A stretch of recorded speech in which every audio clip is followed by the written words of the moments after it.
Rain didn't fall in Seattle that night. It pressed. It flattened itself against the glass in long, steady sheets, turning the skyline into a watercolor of lights and blurred edges.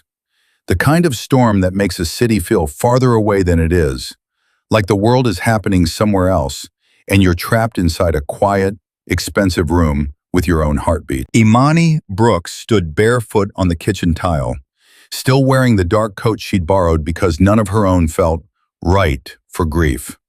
The condo smelled faintly of ginger and onions, food someone had cooked out of habit, not hunger. And in her hands she held a covered dish wrapped in foil, warm from the car ride, heavy with the ridiculous tenderness of a tradition. Her father's repast, the last meal people bring when there are no more last words left. She set it gently on the counter, careful as if the sound might break something.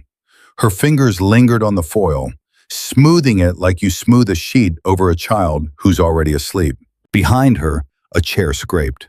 Not the casual drag of someone shifting, but the deliberate noise of a person making sure they're heard. Caleb Whitaker sat at the island in a white shirt with the cuffs rolled to his forearms. His hair was still perfectly combed, as if he'd had time to rehearse his face in a mirror. In front of him, a manila envelope lay like a border drawn across the marble. Clean, pale, final. Imani felt the baby shift low, a slow, rolling pressure that stole her breath for a moment. 7 months along, her body had become its own weather system. Tides, aches, sudden storms. She didn't look at Caleb right away. She unbuttoned her coat, folded it over the back of a chair, and moved the dish closer to the edge of the counter, where it wouldn't be in anyone's way. She tried to do something normal, something human, because if she stopped moving, she was afraid she might feel everything at once. Only then did she turn. Caleb's eyes were on her, not with cruelty exactly, worse than cruelty. With that polished distance he used in meetings when he wanted people to agree without arguing. The expression of a man who believed the world was something he could manage. "I need you to sign this," he said. The words landed without softness. No prelude, no apology that stumbled out wrong, no hesitation that might have suggested he'd wrestled with this, even briefly, like a person with a conscience. Imani stared at the envelope, as though it might explain itself. "What is it?" she asked, though she already knew. Caleb slid it toward her with 2 fingers, as if he didn't want the paper to touch him too long.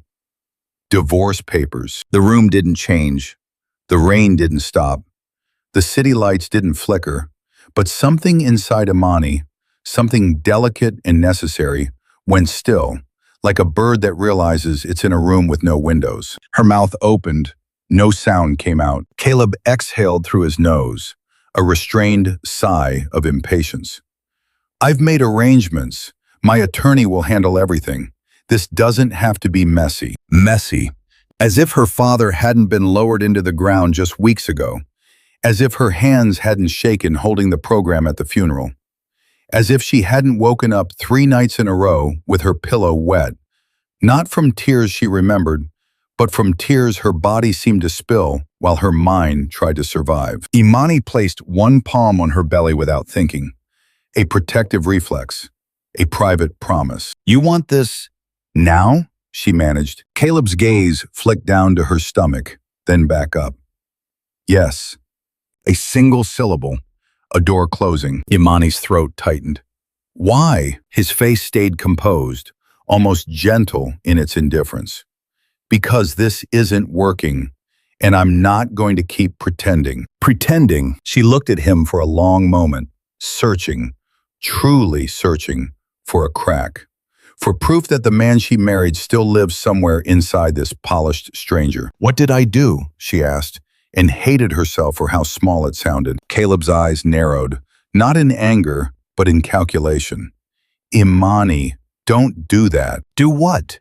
"Make this dramatic." The baby kicked, sudden, sharp, like punctuation on the sentence she couldn't finish. Her fingers touched the envelope. The paper was smooth. Too smooth.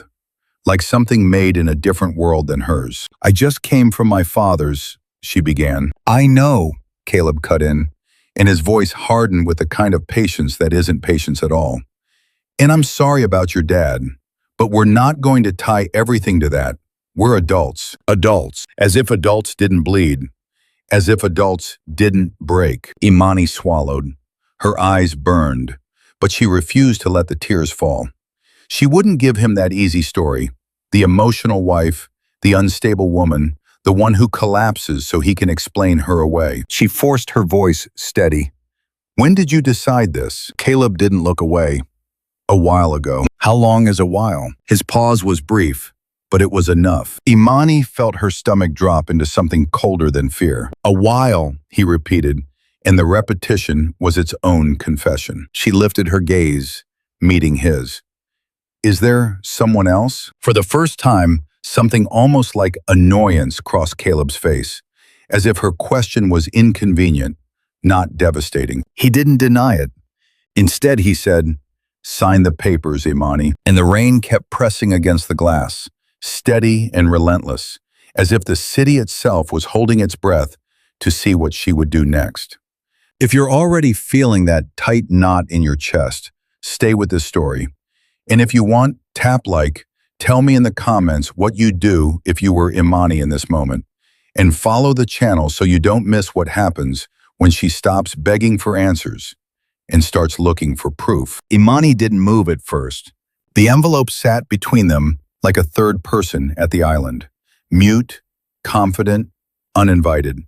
Her fingertips rested on its edge, feeling the faint ridge where the seal met paper, the way you might touch a bruise just to confirm it's real. Caleb watched her as if he were waiting for a signature, not a shattering. "You can read it," he said, tone measured.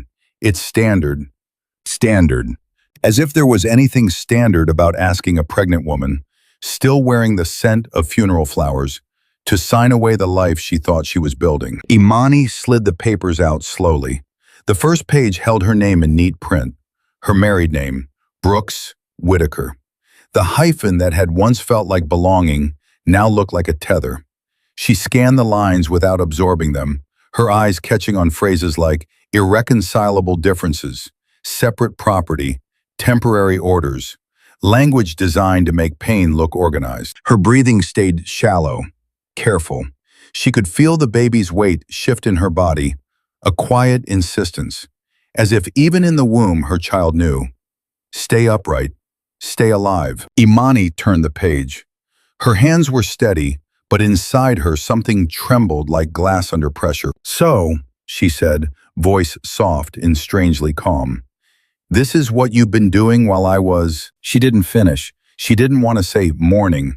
She didn't want to say throwing up in the mornings or waking at night to rub my belly because I thought it might soothe the baby.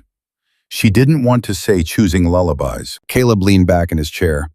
"I didn't plan it like that." Imani looked up. "You didn't plan to hand me divorce papers after my father died?" His jaw tightened. "Don't twist my words." She held his gaze and felt a strange clarity settle over her, a kind of icy attentiveness. It wasn't peace. It wasn't acceptance. It was survival. The part of her that knew she couldn't afford to lose control. Not here, not now. "I'm not twisting anything," she said. "I'm asking when you became someone who could do this." Caleb's expression flickered, then returned to its polished neutrality.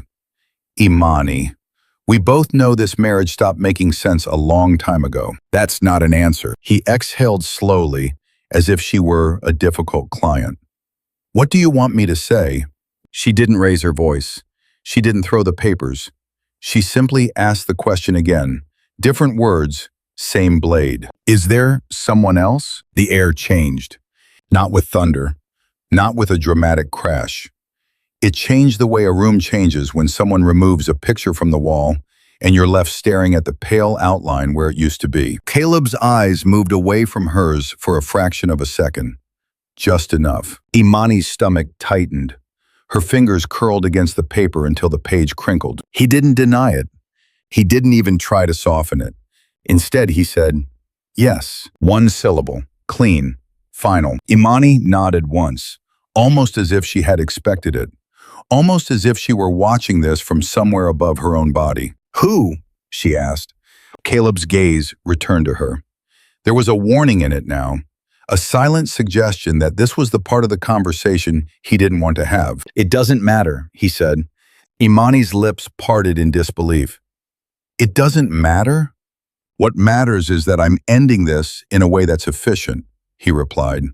"I'm not interested in fighting." Efficient. The word made hot rise in her throat. It wasn't a scream. It wasn't sobbing. It was a soundless fury compressed into silence. "Tell me who," Imani repeated, and this time her voice was low enough to sound dangerous without trying. Caleb didn't move. He glanced at the rain-streaked windows, then back at her, as if measuring how much truth he could drop without it splashing back onto him. Then he said it. "Tessa." Imani blinked once, slowly, like her mind was refusing to translate the name into meaning. "Tessa Vale?" she whispered. Caleb's face remained still. "Yes." For a moment, there was no Seattle, no storm, no glass, just the name hanging in the air like a bell that had been struck too hard. Tessa, her best friend, the woman who had braided her hair the night before her wedding, the one who had held the train of her dress, who had cried during the vows, who had texted her last month, "How are you feeling? Is the baby kicking?" Imani's hands went cold. She didn't sit down. She didn't sway. She simply stood there and stared at Caleb as if he had just confessed to something that should not be possible in the human world. "Tessa has been in my house," she said, and the words came out broken, not with tears, but with disbelief. "She's eaten at my table." Caleb's tone shifted, faintly impatient. "Imani, don't make it sound like..." "Like what?" she cut in quietly, a tremor finally cracking the calm. "Like the truth?" He tightened his mouth. "It happened. I'm not going to apologize for being honest about what I want." Imani's heart thudded, too loud in her ears. She could feel the pulse in her throat, the heat under her skin. Her father's face flashed in her mind, the way he used to look at her when she was a little girl and someone had been cruel to her at school. Gentle, furious on her behalf, helpless because he couldn't stop it all. She pressed her palm to her belly again, not for comfort this time, but for grounding. "How long?" she asked. "Have you been seeing her?" Caleb's eyes narrowed. "That's not relevant." Imani laughed once, a small, stunned sound that didn't belong to her. "Not relevant? You're divorcing me. She's my best friend. I'm carrying your child, and you're telling me the timeline isn't relevant." Caleb stood up then, slowly, as if the conversation had shifted from personal to procedural. "It's been a while," he said. Imani's mouth went dry. "Define a while." His silence was longer this time. It was the silence of a man choosing his version of events. The silence of someone who believed he could control not just outcomes, but memories. Then he said, "Long enough." Imani's vision blurred, not from tears falling, but from tears gathering. She refused to blink them down. She refused to let them spill. "Did she know," Imani asked, voice tightening, "when she was hugging me at my father's funeral?" Caleb didn't answer immediately. He shrugged, just slightly. "Tessa's complicated." Complicated. That was the moment something inside Imani shifted. Quietly, decisively, like a lock clicking into place. Complicated was what people called betrayal when they didn't want to name it. Imani looked down at the papers again, then back up at Caleb. "You let my best friend into our life," she said, each word measured. "And you let her smile in my face while you planned to destroy me." Caleb's expression hardened. "You're not destroyed." Imani's eyes lifted to his, and for the first time that night, her voice stopped sounding like a question. "Not yet," she said. The baby moved again. Slow, heavy, sure. And in the space between one heartbeat and the next, Imani realized something chillingly clear. Caleb hadn't just cheated. He had chosen the one person who could cut her deepest. And he had handed that knife to her with a smile. Caleb didn't flinch when she said it. He didn't look ashamed or afraid or even particularly moved. He only looked careful, like a man who had rehearsed every beat of this conversation the way he rehearsed pitches, anticipating objections, steering emotion away from the numbers, keeping control of the room. Imani stood on the other side of the island with the divorce papers spread like a map of a country she never agreed to enter. Not yet, she had said. Caleb's mouth tightened, the faintest sign of irritation. Imani, he replied, slow and deliberate, you're not a victim. The words were so clean, so corporate, they almost sounded like a policy statement. Imani's eyes narrowed. I didn't say I was. But you're about to act like one, he said, and a small, dismissive smile appeared. Polished, practiced. You always do this. You turn everything into a feeling. She felt the heat rise in her cheeks. The reflexive shame that comes when someone speaks to you like you're unreasonable, like you're a child. It was the same tone he used at dinner parties when she spoke too honestly about the city schools. The kids who came to class hungry, the mothers working 2 jobs and still smiling like saints. He'd squeeze her knee under the table, not affectionately, correctively, then redirect the conversation to more pleasant things. Now, in their own kitchen, he didn't even bother with the gentle touch. You're saying this like it's a flaw, Imani said. Caleb leaned forward slightly, palms on the counter as if he were trying to help her understand a simple concept. I'm saying it because it's the truth. You're sentimental. You take things personally. Imani gave a small, incredulous laugh that tasted like metal. I'm carrying your child, she said. My father just died. How exactly am I supposed to experience that professionally? Caleb's eyes flicked to her belly again. He didn't soften. He didn't ask if she was okay. He only nodded, as if acknowledging a line item on a spreadsheet. I've already arranged support, he said. You'll be fine. Support, like she was an invoice. Imani's hands curled around the edge of the counter until her knuckles whitened. She forced her voice calm because she could feel how badly he wanted her to break. He wanted tears. He wanted hysteria. He wanted the version of her he could later describe in a courtroom or a boardroom. Unstable, emotional, unpredictable. You're ending our marriage, she said carefully, and you're talking to me like I'm a monthly subscription you can cancel. Caleb's smile widened a fraction, not with joy, something colder. Don't dramatize. Imani stared at him. You just told me you've been sleeping with my best friend, Caleb's jaw set. And you're turning it into a performance. That's exactly what I mean. The rain pressed harder against the glass, loud enough now to sound like applause in the distance, an audience she didn't ask for. Imani took a breath and tried again. Not for him, but for herself. Why her? His expression shifted, briefly, not to guilt, to calculation. Tessa understands my world, he said. Imani's throat tightened. She didn't respond, waiting, because she knew there was more. Men like Caleb always had a justification they believed made them reasonable. She's polished, he continued, as if describing a candidate in an interview. She doesn't push back on everything. She knows how to carry herself. There it was. Imani felt something in her chest give way. Not like a collapse, but like a door opening to reveal the full, ugly room behind it. You mean she knows how to be quiet? Imani said. Caleb lifted his shoulder. I mean, she knows how to be appropriate. She doesn't embarrass me. Embarrass. The word hung between them, heavy and poisonous. Imani remembered standing beside him at a fundraiser, wearing a simple dress because she didn't believe in spending money to impress people who donated for applause.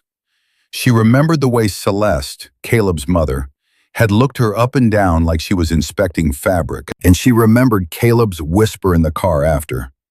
Could you at least try to look like you belong? She had swallowed it then, smiled, told herself it was just stress, just his world, just his way. Now she felt the truth settle like ash. What is it you think I am?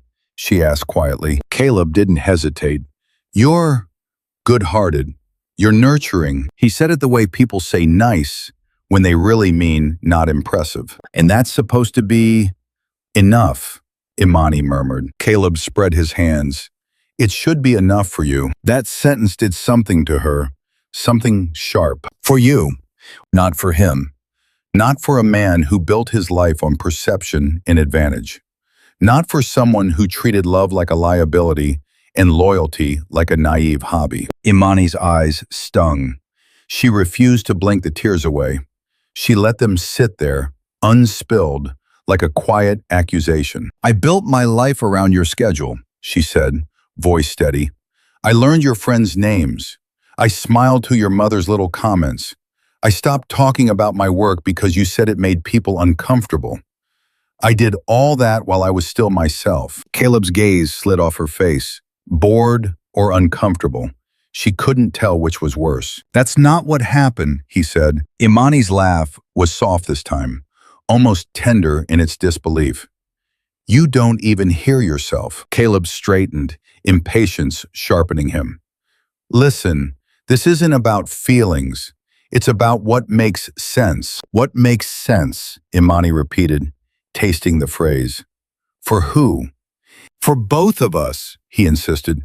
"You're going to have a baby. You need stability. And frankly," he paused as if choosing words that sounded merciful, "you don't have the resources to fight me." There it was again, the way he counted her. Not as a wife, not as the mother of his child, not as a person, but as a set of assets and deficits. Imani's skin went cold. Caleb reached into a drawer and pulled out another document, thicker, clipped neatly. He placed it beside the divorce papers like a receipt. "This is the prenup," he said. "It's straightforward. You keep what you brought in. I keep what I built. We move on." Imani stared at the pages. Her signature appeared on one corner. Familiar handwriting, old and trusting. He tapped the document lightly with one finger. "You got your apartment, your car, some support until the baby's born. It's fair." "Fair." Imani lifted her eyes. "So that's what I am to you," she said softly. "An apartment, a car, some support." Caleb's face tightened. "Don't twist it." "I'm not twisting anything," she answered, voice low. "I'm finally seeing it." Caleb leaned forward again, and his tone became almost kind, the kind of kindness that's meant to sound like mercy while it tightens the rope. "Imani," he said, "you're not built for a fight like this. You're not that kind of woman." Imani held his gaze and felt the baby press against her ribs, steady and insistent. Caleb continued, confident now, as if he could close this deal with the right phrasing. "You're not going to win," he said, "and I'm not going to let you ruin your future trying." Imani looked at the documents again. The words blurred, the rain roared, and somewhere deep in her body, beneath grief and shock, in the ache of betrayal, a quieter sensation began to rise. One she hadn't felt in weeks. Not helplessness, not despair, a slow, deliberate anger with a spine. Because Caleb wasn't just leaving, he was trying to rewrite what she was worth. Imani waited until Caleb went to the bedroom before she let her hands shake. It wasn't dramatic, no sobbing collapse, no shattering glass. Just a tremor that traveled from her fingertips into her wrists, as if her body finally admitted it couldn't hold that much humiliation without leaking somewhere. She gathered the papers into a neat stack, because neatness was the only thing she could still control, and slid them back into the envelope. Then she walked to the sink and ran cold water over her palms until her skin went numb. The storm had thickened the windows with moving silver. Outside, Seattle lights bled into the rain. Inside, the condo felt staged, polished marble, the quiet hum of the refrigerator, the faint scent of the memorial dish she'd set down, as if life had any right to continue. She pressed her forehead to the cabinet door and breathed in slowly. "Don't break. Not here." The baby shifted, a slow roll beneath her ribs, and she placed a hand over the curve of her stomach, not as comfort, but as reminder. You're not alone. You're not allowed to fall apart in a way that makes you unsafe. Her phone buzzed. Imani almost ignored it. The screen lit up again, insistently, a pale rectangle in the dim kitchen. She glanced down. Tessa Vale. For a second, the letters didn't make sense. Her mind rejected them the way a body rejects poison. Immediate instinctive refusal. Her pulse kicked hard and she tasted bile at the back of her throat. It rang again. And again. Imani stared at the name until it blurred, as if the act of looking could turn it into something else. An old student, a coworker, a spam call. But the name stayed. Her best friend, the woman Caleb had said with the same casual cruelty he used for numbers. Imani didn't answer. She let it ring out, watching the screen dim. She told herself the call meant nothing, that Tessa didn't know, that perhaps Caleb had lied or exaggerated or said it to hurt her. Then the phone lit up again, a new vibration, a new insistence. This time it wasn't a call. It was a text. "Hey babe, I just heard. Are you okay?" Imani felt something in her chest tighten so sharply it almost stole her breath. Babe, the pet name Tessa used when she wanted to sound close, when she wanted to sound safe. Imani's thumb hovered over the keyboard. She could write 1,000 things. Truth, rage, grief. Instead, her fingers went still. Another message arrived. "I'm coming by. You shouldn't be alone tonight." Imani's stomach sank. She pictured Tessa's smile, her perfume, her hands reaching for hers like warmth. She imagined the way Tessa would step into this condo as if she belonged there, like a guest, like family, like the person who hadn't been ripping Imani's life open from the inside. Imani forced herself to type, "No, please don't. I need space." She hit send, then set the phone face down as if that could end it. As if boundaries still mattered to people who didn't respect vows. The condo was too quiet after that. Silence wasn't peace. It was the pause before impact. She walked to the living room window and stood there, arms folded across her belly, watching headlights smear across wet streets far below. She tried to remember her father's voice. Steady, warm, the kind of voice that made you believe you could survive anything because someone loved you. "Baby girl, don't let anyone make you smaller." Her eyes stung. The doorbell rang. Imani froze. It rang again, short, confident.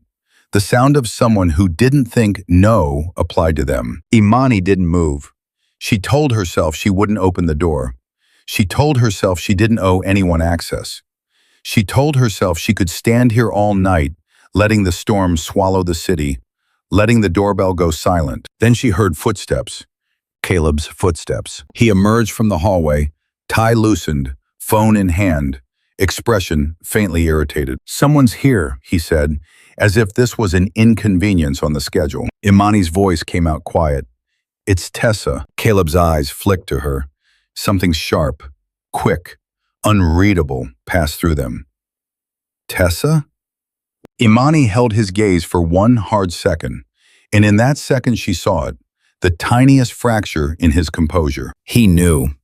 Of course he knew. He reached the door before she did. Imani followed, not because she wanted to, but because her body had already shifted into the posture of a witness. If she was going to be lied to, she would watch the lie. Caleb opened the door. Tessa stood there as if she were stepping onto a stage, hair smooth, coat tailored, lips parted in an expression practiced to look like concern. Rain clung to her shoulders in delicate beads, making her seem fresh, undone, human. She looked past Caleb immediately and locked onto Imani with a softness so convincing it could have fooled anyone else. "Oh my God," Tessa breathed, stepping forward, arms opening. "Imani." Imani didn't move. Tessa's embrace hung in the air like a question the room didn't answer. "I came as soon as I heard," Tessa continued, voice honeyed and low. "I'm so sorry. I can't believe he..." Her eyes flicked to Caleb, and for a split second her expression tightened, as if she'd forgotten he would be there, as if she'd rehearsed this scene without him. Caleb cleared his throat. "Tessa, it's not a good time." Tessa blinked, then softened again. I know, but she shouldn't be alone. She's pregnant. She's grieving." Imani watched her carefully. Tessa's words were right. That was the sickest part. The performance was built out of truth. Tessa took another step inside without being invited, as if she had the right. Her eyes swept the entryway, Imani's shoes, Caleb's jacket, the framed photo by the console table. The kind of glance someone gives when they're mentally rearranging a space they intend to occupy. She turned back to Imani, voice gentle. "Babe, please, talk to me." Imani's throat tightened. This woman knew how to speak tenderness like a language. She'd been fluent in it for years. Imani didn't answer. Tessa's gaze dropped to Imani's belly, and her eyes widened with something that could have been awe, could have been guilt, could have been calculation. "Oh," she whispered. "He said you were, I knew, but seeing you." Imani felt Caleb's shift beside her. The air went taut with unspoken warnings. Tessa's smile wavered, then returned. "I just want to make sure you're okay." Imani looked at her, not with tears, not with pleading, but with a stillness that made the silence heavy. "Who told you?" Imani asked softly. Tessa paused. "Caleb's mom called me. Celeste." She was worried. Imani nodded slowly. Celeste. Of course. The family network of polished cruelty. Tessa reached for Imani's hand. Her fingers were warm. Imani pulled back. Tessa's breath caught. For the first time, the mask slipped just enough for panic to show at the edges. "What's wrong?" Tessa asked, voice still sweet but thinner now. "Imani, talk to me." Imani stared at her. She tried to reconcile the woman in front of her with the woman in her memories. The one who held her hair back when she was sick, who laughed with her over cheap wine, who cried at her father's funeral. Then Imani noticed something. Tessa lifted her wrist to tuck hair behind her ear, and the sleeve of her coat slid back. A bracelet flashed under the hallway light.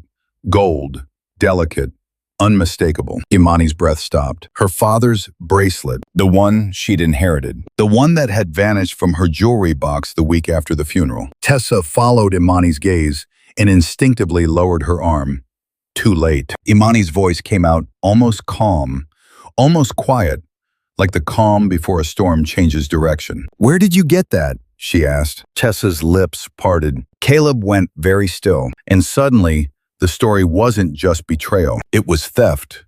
It was trespass. It was a woman standing in Imani's doorway wearing a piece of her father, smiling like she belonged there. Tessa's hand hovered at her wrist as if she could hide the bracelet by sheer will. The gold caught the light again when she shifted. A small, elegant flash, so ordinary it might have been overlooked by anyone else. But Imani knew it the way you know your own name. Her father had worn it only on special days, not because it was expensive, but because it was personal. It had a tiny engraving on the underside, a line he used to say when she was a girl, and scraped her knees on the sidewalk. "Stand up, baby girl." Imani's throat tightened around the words. "Where did you get that?" she asked again, softer this time, the softness of someone trying not to scream. Tessa blinked, smile still in place, but her eyes flickered. "This?" She laughed lightly, as if laughter could turn a theft into a misunderstanding. "Oh, this is just something I..." Imani took one step closer. Her voice didn't rise. It didn't have to. "That bracelet belonged to my father." The air seemed to thin. Even the refrigerator hum sounded louder. Caleb's jaw flexed beside them, but he said nothing. Silence was his favorite shield. Tessa's lips parted, then closed. She swallowed. "Imani, you're upset." "I'm grieving," Imani corrected, each syllable controlled.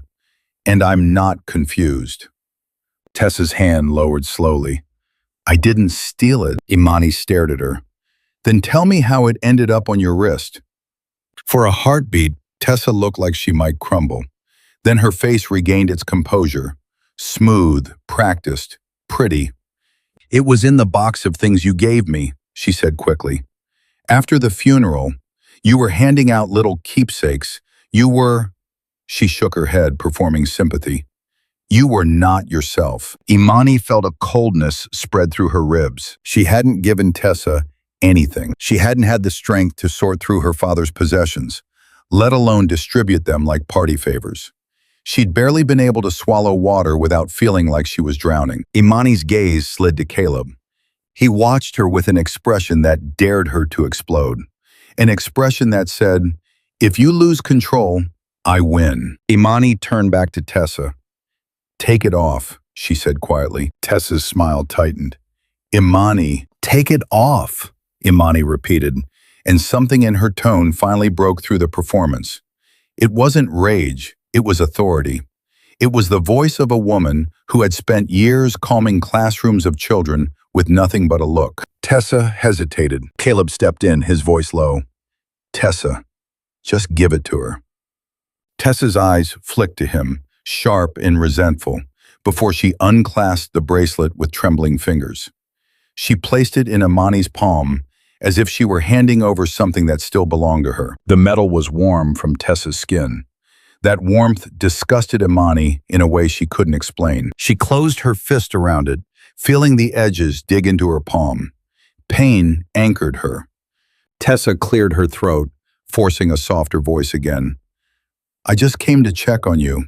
I'm worried." Imani studied her face, the perfectly moisturized concern, the lashes that never smudged, the mouth shaped into compassion like a brand. And suddenly, she realized something as sickening as it was simple. Tessa hadn't come to comfort her. Tessa had come to measure the damage, to see how broken Imani looked, to take inventory of what might be left. Imani stepped back, keeping her hand tight around the bracelet. "I don't want you here." Tessa's eyes widened, offended now. "Imani, don't do that. Don't shut me out when you need—" Imani's laugh was breathless. "When I need what? A witness? A nurse? A vulture with a soft voice?" Tessa flinched. Caleb's posture stiffened. But still, he didn't defend Imani. He didn't defend anyone. He watched, calculating, letting the women take the fall for his choices. Tessa pressed a hand to her chest, scandalized. "Wow. Okay, so this is who you are now." Imani's gaze didn't move. "This is who I am when I stop pretending." Tessa took a step backward, then turned slightly, angling her body toward the hall like she wanted to leave with dignity. "Fine. If you want to be alone, be alone." She reached into her bag, pulling out her phone, sleek, expensive, the screen bright. Her hand shook just enough that she fumbled it, then caught it again. Imani saw it then. The phone was unlocked. No passcode screen, no face recognition prompt, just an open thread glowing on the display. Tessa froze. Imani didn't move, but her eyes sharpened. Caleb noticed too. His gaze snapped to the phone, then back to Tessa, warning. Tessa's thumb hovered like she was about to lock it. She tried to smile. "Anyway, I'll call you tomorrow." Imani's voice came out low, almost gentle. "You're shaking." Tessa blinked rapidly. "I'm not." "You are," Imani said, "because you weren't expecting him to be here." She nodded faintly toward Caleb. "You weren't expecting the bracelet to be noticed, and you definitely weren't expecting your phone to be unlocked." Tessa's smile cracked. "Imani, stop." Imani stepped forward, one slow step, her palm still closed around her father's bracelet. "You came into my home," she said softly, "wearing something you took from me, pretending you care. You don't get to tell me to stop." Tessa's throat bobbed. Her eyes darted toward the elevator, then back to the phone. Imani saw the message preview without even reaching for it. A photo thumbnail, a hotel room, 2 wine glasses, a caption that made her stomach turn. She bought it. She's alone tonight. Imani felt the blood drain from her face, not from shock, she was past shock, but from the brutal confirmation that the cruelty had been active, recent, ongoing. Tessa's voice rose, thin and sharp. "You're invading my privacy." Imani's eyes lifted, steady. "You invaded my marriage." Caleb finally spoke, his voice clipped. "Imani, don't make this a scene." A scene. Imani almost smiled. It was always the same. He feared embarrassment more than betrayal. He feared noise more than harm. Imani reached out slowly, not snatching, not grabbing, just holding her hand open between them, palm up, calm as a judge. "Give it to me," she said. Tessa clutched the phone tighter. "No." Imani didn't blink. Then unlock it and show me the truth yourself. Tessa's eyes filled with tears so quickly they looked rehearsed. Caleb shifted again, restless, ready to end this in the way he ended everything, by refusing to acknowledge it. Imani stayed still, and that stillness did what screaming never could. It forced the moment to exist. Tessa's thumb trembled over the screen. She looked at Caleb as if begging him to save her. But Caleb didn't move. He was watching Imani now, as if he were seeing her for the first time, not as his quiet wife, not as a woman he could count and dismiss, but as someone who might actually take the truth out of his hands and hold it up to the light. Tessa's grip loosened, just slightly. Imani leaned forward and took the phone, carefully, almost politely, like a woman picking up a knife by the handle. The screen glowed in her palm, and as she scrolled, the room began to fill with the sharp, unmistakable sound of a life being undone, not by rage, but by evidence. Imani didn't sleep. She sat on the edge of the bed with Tessa's phone in her hand, long after the hallway went quiet, long after Caleb shut himself into the guest room with the cold efficiency of a man who believed distance could disinfect guilt. The screen had gone dark, but the images stayed bright behind her eyes. Hotel confirmations, calendar invites hidden under bland titles, photos taken in mirrors, in linen-scented rooms with city views, two bodies cropped to avoid recognition, as if anonymity could make sin clean. There were voice notes too, Tessa's laughter, soft and intimate, Caleb's voice, her husband's voice, low and familiar in a way that made Imani's skin crawl. And then the messages that didn't even bother to pretend kindness. She won't fight. She's too soft. She doesn't know how the world works. Once it's signed, she'll disappear. Imani's fingers trembled, but she forced herself to keep scrolling, to keep collecting the truth piece by piece. Not because she wanted to punish herself, because she knew what this was now. Not a heartbreak. A case. At some point near dawn, she went into the kitchen, set a kettle on the stove, and watched the blue flame burn steady. She wrapped both hands around a mug when the tea was ready, holding warmth like an anchor. Her belly felt tight with the baby's weight, and her back ached from tension she couldn't release. The rain had eased into a mist. Outside, Seattle looked washed clean, like the city could start over because it hadn't been the one betrayed. Imani stared at her phone, not Tessa's this time, her own. The last person she wanted to call was a lawyer. Lawyers meant escalation, public records, courtrooms, stories that strangers could narrate however they pleased. But she could still hear Caleb's voice in her head, smooth and sure. You don't have the resources to fight me. That wasn't a statement. It was a strategy. She tapped a number she hadn't dialed in years. Nora Kim. Nora answered on the second ring, voice sharp with sleep but steady. Imani? Imani swallowed. I need help. There was a pause, small, respectful, like Nora was stepping carefully into sacred ground. Tell me what's happening. Imani didn't give her a monologue. She didn't decorate it with emotion. She spoke in facts, the way grief teaches you when you've cried past the point of tears. My husband served me divorce papers last night, she said. I'm 7 months pregnant. He's having an affair with my best friend. Nora exhaled, slow and controlled. Okay. And he's saying there's a prenup, Imani added. He says I won't get anything. He said, I don't have the resources to fight. Another pause.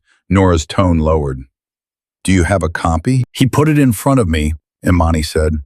I didn't sign anything last night. Good, Nora said immediately. Don't sign. Not a single thing. Not without counsel. Imani stared at the kitchen window, where a thin line of light had begun to appear. He thinks it's done, she whispered. Like all he has to do is hand me paper, and I disappear. Nora's voice softened, but it didn't weaken. He's wrong. Bring me whatever documents you have, the divorce petition, the prenup, anything. Imani hesitated. If there's a prenup, is there any point? Yes, Nora said. There's always a point. Prenups are not magic spells. They have rules. Rules. Imani had forgotten rules existed in Caleb's world. He spoke as if his money made law. A few hours later, she sat in Nora's office downtown, surrounded by clean lines in quiet power. Nora's space didn't feel like a battlefield. It felt like a place where truth could be measured properly. Nora was smaller than Imani remembered, but her presence filled the room. Her hair was pulled back, her glasses thin-framed, her gaze direct. She laid Caleb's documents on the table and began to read, flipping pages with calm precision. Imani watched her hands. No shaking, no hesitation. "This is the divorce petition," Nora said, tapping the first stack. "Filed yesterday evening." He moved fast. Imani's throat tightened. Of course he did. Nora didn't respond to the bitterness. She moved to the prenup. "This," Nora said, "is the agreement he's relying on." Imani leaned forward. The page held her signature. Caleb's signature. The date. The language was crisp, almost elegant in its coldness. Definitions of separate property, waivers, clauses about spousal support. It looked real. It looked final. Nora's eyes narrowed. She traced a line with her finger. "Do you remember signing this?" Nora asked. Imani nodded slowly. "Before the wedding." His mother insisted. Caleb said it was standard. I didn't think it meant." "It meant what it says," Nora replied, then lifted her gaze. "But that doesn't mean it's enforceable." Imani's pulse hitched. "What?" Nora turned the page over. "Look here. Do you see this notary stamp?" Imani leaned closer. The stamp existed, but it was faint, almost like it had been pressed without ink. Nora picked up a magnifying glass from her desk drawer, an object so ordinary it felt almost insulting compared to the stakes. "This notarization is questionable," Nora said. "And more importantly, this agreement should have been properly executed and filed with the court as part of the marriage documentation, depending on how it was handled. The version he's presenting may not be the version that was recorded." Recorded. Imani's mouth went dry. "What are you saying?" Nora set the magnifying glass down. Her voice was calm, but it carried the weight of a door unlocking. "I'm saying I'm not finding evidence that this prenup was filed the way it should have been." Imani stared at her. "But he said what benefited him," Nora interrupted gently. "That doesn't make it true." Imani felt something strange rise in her chest. Hope, but sharp-edged. The kind that hurts because it reminds you what you almost lost. Nora's fingers moved to her keyboard. "Let me check county records, court filings, marriage registry. Anything that would show this agreement was properly submitted." The keys clicked in the quiet room like a metronome. Imani's hands went to her belly as if to steady herself. The baby shifted, slow and heavy, a reminder that time was moving whether she was ready or not. Nora's screen reflected in her glasses. She searched, she scrolled, she clicked into a database that looked like it had been designed in 2003 and never forgiven anyone for it. Then Nora stopped. Her face didn't change much. She was trained not to show surprise in a way that could spook a client, but her eyes sharpened with focus. "Imani," she said, "there's nothing here." Imani's breath caught. "Nothing?" "No record of a properly filed prenup attached to the marriage documentation," Nora said. "No docket entry, no scanned exhibit, no confirmation stamp, and," she clicked again verifying, "the notary ID on this stamp doesn't match the standard registry format." Imani felt the room tilt, not from dizziness, but from the sudden realization that Caleb's certainty had been built on air. "So, what does that mean?" she whispered. Nora folded her hands. "It means the agreement he's using to intimidate you may be defective, potentially unenforceable." Imani's eyes filled, but the tears didn't fall. They hovered, shock mixed with relief, mixed with anger at how close she'd come to signing herself into silence. Nora continued, voice steady and practical. "We're going to request the original. We're going to subpoena records if needed. And we're going to preserve evidence of his affair and his financial behavior." Imani swallowed. "Preserve evidence." "Yes," Nora said, because if he tried to scare you with a prenup that wasn't properly filed, it tells me something important. Imani looked up. What? Nora held her gaze. He didn't just want a divorce. He wanted you to surrender before you even knew you had rights. Imani sat back slowly, the truth settling into her bones. Caleb had counted her like an expense. He'd expected her to accept the number he assigned. But in the quiet glow of Nora's office, with a defective stamp and an empty record on a government database, Imani felt something shift again. Subtle, powerful, irreversible. The cage door hadn't opened because Caleb was kind. It had opened because he was careless. And now, for the first time since the funeral, Imani could breathe without feeling like the air belonged to him. The medical building smelled like antiseptic and warmed plastic, a sharp cleanliness that always felt like it was trying to erase the fact that bodies were fragile. Imani moved slowly through the lobby, one hand pressed beneath her belly as if she could steady the weight with her palm. Outside, the storm had returned with renewed purpose, wind bending the trees along the street, rain rattling against the glass doors in impatient bursts. Seattle didn't do gentle weather. It either held you close in gray drizzle or shoved you forward in a downpour. Today, it shoved. The receptionist greeted her with practiced brightness. Imani Brooks? Imani nodded, signing her name on the clipboard. Her handwriting looked foreign to her. Too neat, too calm, like it belonged to a woman whose life hadn't cracked open. Any changes since your last visit? The receptionist asked. Imani hesitated. Changes? Yes. Her husband had placed divorce papers on their counter like a receipt. Her best friend had stood in her doorway wearing her father's bracelet. Her whole world had been reduced to evidence in files and words like defective and unenforceable. But she only said, no, because explaining would require making it real, out loud, and she couldn't afford to spill her strength in a lobby full of strangers. They called her back 10 minutes later.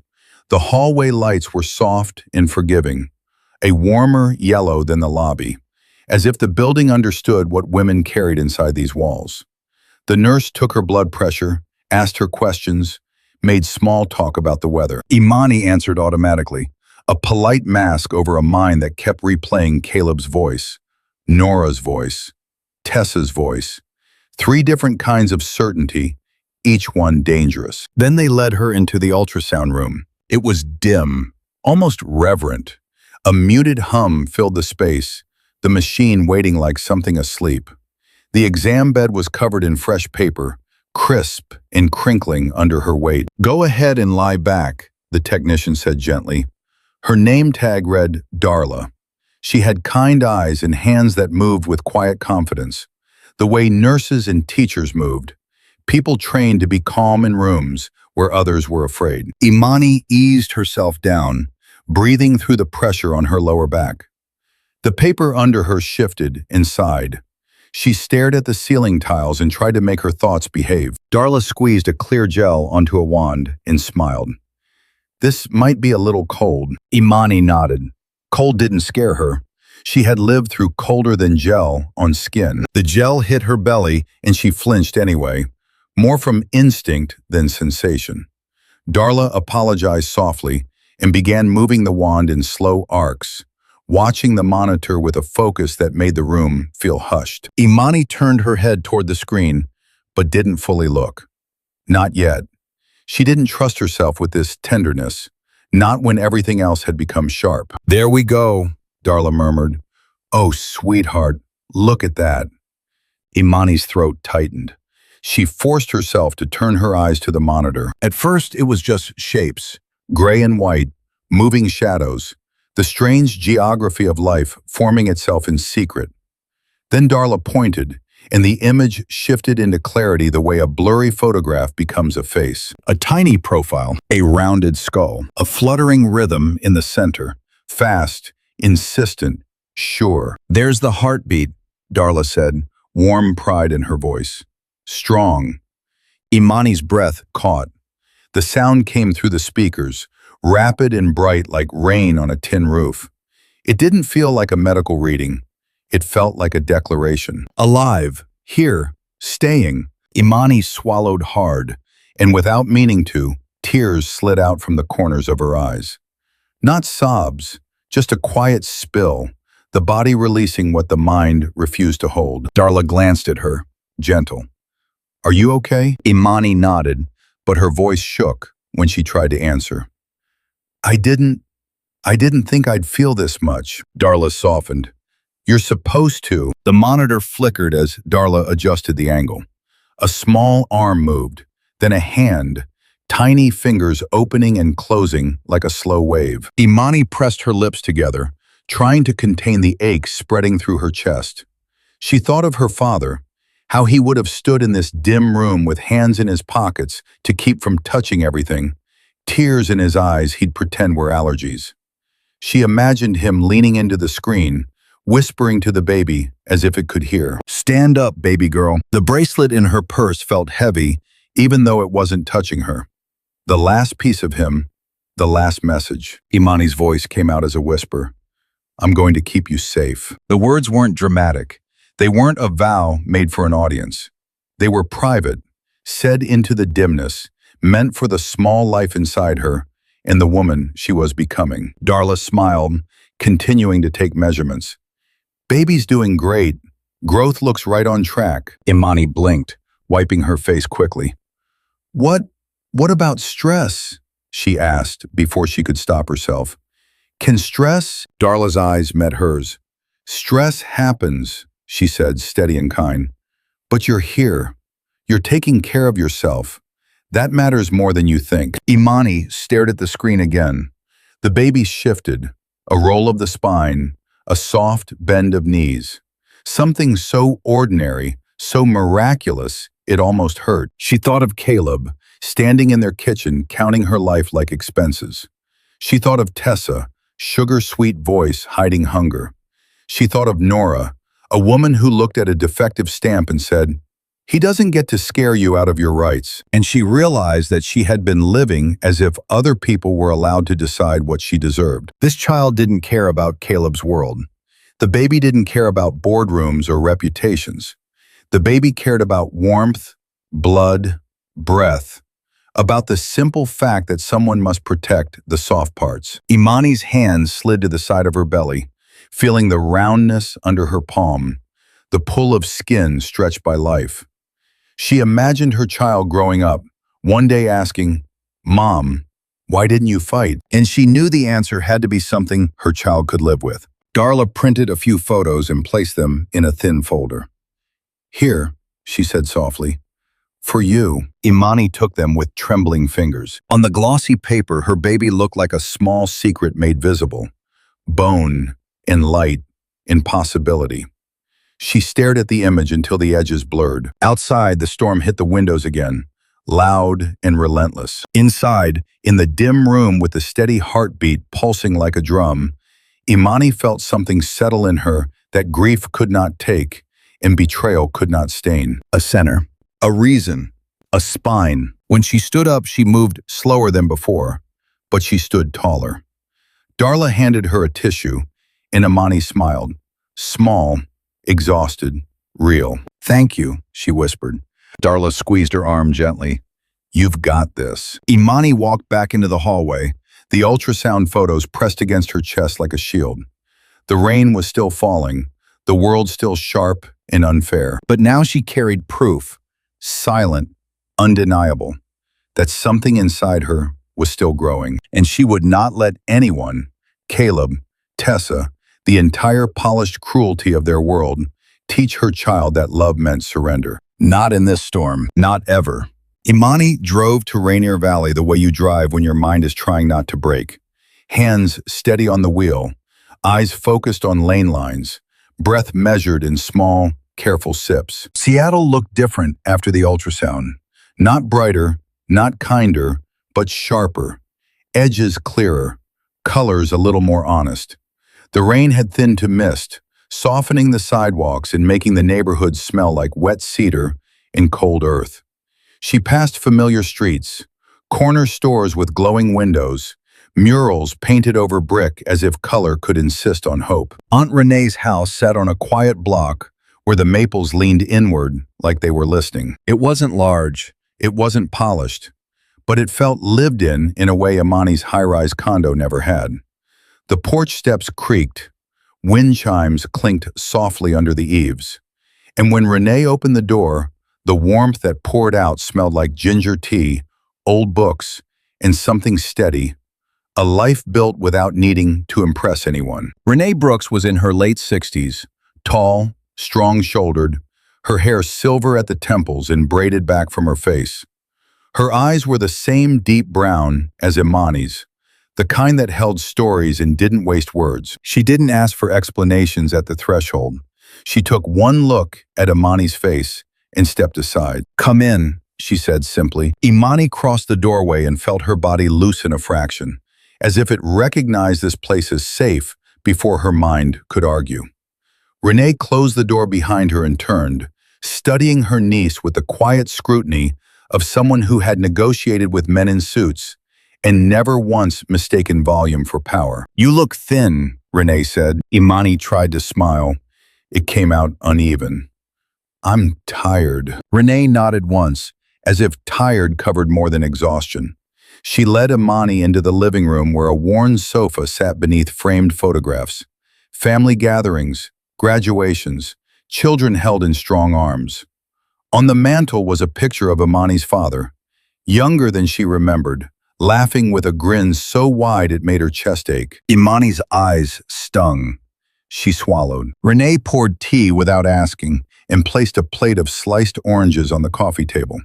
The kind of small kindness that said, "Eat something, stay alive." When she finally sat across from Imani, Renee folded her hands and waited. Imani stared into her tea until the steam blurred her vision.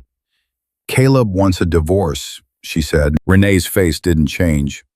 "I figured." Imani blinked. "You figured?" Renee lifted one shoulder. "Men like that don't know what to do with a woman who has a spine. They either try to bend her or leave." Imani's throat tightened. "He's with Tessa." That one landed differently. Renee's jaw tightened. Small, controlled anger. "Your friend." Imani nodded, ashamed, as if she should have seen it coming. "She wore Dad's bracelet to my door like it was hers." Renee's eyes sharpened. "And you took it back." Imani's fingers went reflexively to her purse, where the bracelet sat heavy, like a promise she couldn't quite unpack. "Yes." Renee exhaled slowly. "Good." Silence stretched. The house creaked gently, settling around them like a protective animal. Imani's voice lowered. "He thinks I can't fight. He's waving a prenup around like it's the end of my life." Renee watched her. "And what do you think?" Imani hesitated. "My lawyer says it might not even be enforceable." Renee nodded, unsurprised. Imani felt frustration flare. "You're not shocked." Renee's gaze softened, but only slightly. "Baby, I've been watching Caleb's kind my whole life. They're not gods. They're men with paperwork." Imani's breath hitched. "I don't want to be this person," she whispered. "I don't want to turn my life into court filings and subpoenas. Her voice cracked. "I just wanted to have my baby and grieve my father." Renee leaned forward, elbows on her knees. "Then we're going to make sure you can." Imani looked up. "How?" Renee stood without answering and walked down the hallway. Imani heard a door open, a latch click, then the sound of something heavy sliding against wood. Renee returned carrying a small black case, scuffed at the corners, the kind of case you might see in an old movie. Something that belonged under a bed, not in daylight. She set it on the coffee table with a quiet thud. Imani's stomach tightened. "What is that?" Renee didn't sit. She looked down at the case like it was a grave marker. "Your father," she said, "didn't leave you nothing." Imani blinked, confused. "He didn't have money like that. He was careful. He was smart," Renee corrected. "And he was tired of seeing women in this family get swallowed by men who thought charm was a contract." Imani's throat tightened. "Renee, what are you talking about?" Renee opened the case. Inside were folders, thick, labeled in neat handwriting. a flash drive in a small envelope, a key taped to a card, a worn notebook with a leather cover. Imani stared as if she were looking at evidence from someone else's life. Renee flipped open the notebook and slid it toward her. On the first page, in her father's handwriting, were 3 words that made Imani's chest cave. For Imani only. Her fingers trembled as she touched the paper. The handwriting was unmistakable.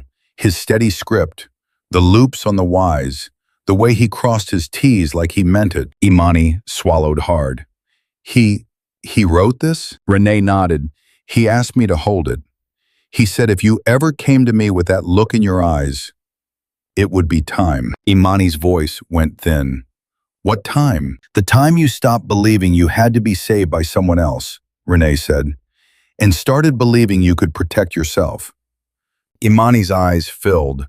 She blinked quickly, trying to keep the words visible. Renee tapped the folders. This is what he couldn't say out loud. Because your father knew something. The moment certain people smell money, they stop seeing a woman as a human being. Imani's breath caught. What money? Renee pulled out a document and opened it, the pages crisp and official. Your grandmother, Renee said, didn't just work hard. She built something. Imani stared. My grandmother cleaned houses. She did, Renee agreed, and she also invested. She bought shares when people told her she was foolish. She joined a co-op, then helped organize shipping contracts when the ports were restructuring. She kept her name off the loud parts and put her fingerprints on the quiet parts. Renee slid the page closer. Your grandmother held equity in a logistics company that grew into a regional powerhouse. She never wanted to be famous. She wanted to be safe. Imani's mouth went dry. The word equity looked unreal, like a storybook term. Renee continued, voice steady. When your grandmother died, the stake passed through a trust. Your father managed it quietly. Not flashy, not reckless. Quiet. He grew it. He protected it. Imani stared at the paper until the letters swam. Why didn't he tell me? Renee's eyes softened. Because he knew you. He knew you'd give it away. He knew you'd feel guilty for having it. He wanted you to build a life where you weren't defined by money. Imani's voice cracked. He should have trusted me. He did, Renee said gently. That's why he left this.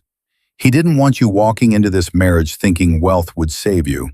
He wanted you walking into it with your own mind intact. Imani's hands shook as she turned the page. There were charts, lists, names, structures designed to hide, protect, endure. Her heart pounded. So what does this mean? Renee's gaze held hers, unwavering. It means you're not powerless, no matter how much Caleb wants you to believe you are. Imani's breath caught. She thought of Caleb's voice in the kitchen. You don't have the resources to fight me. Renee leaned in and pointed to a line of text. See that? She asked. Imani followed her finger. Governance rights. Board seat. Foundation oversight. Renee's voice dropped, almost reverent. This isn't a lottery ticket. It's leverage. It's protection. It's the kind of quiet control your father understood. Imani looked up, tears finally slipping free. I didn't know. Renee reached across the table and covered Imani's hand with her own. Warm, steady, heavy with love that didn't need pretty words. You weren't supposed to know, Renee said. Not until you had to. Imani clutched the notebook, the pages trembling beneath her fingers. She felt grief surge again, not just for her father's death, but for the distance he had carried alone, the secrets he had held to keep her safe. She pressed the notebook to her chest and closed her eyes. In the quiet of Renee's living room, with the storm whispering at the windows and her baby shifting like a small insistence inside her, Imani finally understood what her father had been trying to leave her all along. Not money, not status, a way out, a spine, and the permission to use it. Renee didn't introduce Miles Harper the way people introduce strangers. She didn't say, "This is Miles," and wait for polite smiles and small talk to do the rest. Renee introduced him the way you introduce a door you're about to walk through. Firmly, clearly, with the quiet gravity of consequences. They met in a cafe on the South End, a narrow place tucked between a barber shop and a payday loan store, where the windows were fogged from heat and the air smelled like dark roast and cinnamon. Outside, Seattle moved on in wet coats and hurried steps. Inside, the tables were close enough that you could hear the soft breathing of other people's lives. Imani arrived early, nerves humming under her skin. She wore a simple coat and flat boots. Nothing that suggested wealth, nothing that suggested war. She wanted to look like herself. She needed to remember who she was beyond what Caleb was trying to erase. Renee came in 10 minutes later, shaking rain from her umbrella, expression unreadable. Behind her walked a man in his 40s with close-cropped hair and tired eyes. The kind of eyes that had stared at too many spreadsheets, at too many hours, and still kept looking anyway. He held himself with the cautious posture of someone used to rooms where every sentence could be subpoenaed. "This is Miles Harper," Renee said, "forensic accountant." Miles didn't rush to shake hands. He paused first, looking at Imani with a respectful seriousness, as if he understood that meeting wasn't the right word for what this was. Then he offered his hand. "Miss Brooks," he said. "Imani," she corrected softly, though her voice didn't quite reach ease. Miles nodded. "Imani." His grip was firm but brief, professional, careful. "I'm sorry about your father." The words landed gently, but they had weight. Imani's throat tightened. "Thank you." They sat. Renee ordered tea. Miles ordered nothing, only placed a thin folder on the table and rested his hands beside it, palms down, as if anchoring it in place. Imani stared at the folder. It looked ordinary, like any manila file in any office. But everything ordinary had become dangerous lately. Paper meant power. Paper meant someone else's version of the truth. Renee leaned back, arms folded. "Miles worked with your father years ago," she said. Miles' gaze dropped briefly, and something like humility crossed his face. "Your father saved me," he said quietly. Imani blinked. "Saved you?" Miles exhaled. "I was 30. I'd just gotten hired at a mid-sized firm. Thought I was invincible. Thought rules were suggestions as long as you were smart enough to hide the edges." His mouth tightened with an old shame. "I found something. Expense padding. Vendor kickbacks. Not small. Systemic. I reported it." Imani's stomach tightened. "And they came for me," Miles finished, calm but blunt. "They threatened my license, my reputation, my career. They offered me money to shut up. When I refused, they tried to make me look unstable." Imani's breath caught at the word unstable, because she had already heard that weapon sharpened in Caleb's mouth. Miles continued, eyes steady.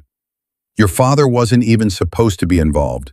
He was just consulting on a community program the firm donated to. But he saw what was happening. He asked the right questions. He found the records they thought they buried. He didn't let them bully me into silence." Imani's eyes stung. "I didn't know." "No," Miles said. "He didn't want you to carry everything he carried." His gaze held hers. "He told me once," he said, "if you ever see my daughter cornered by people who think she's alone, you don't hesitate.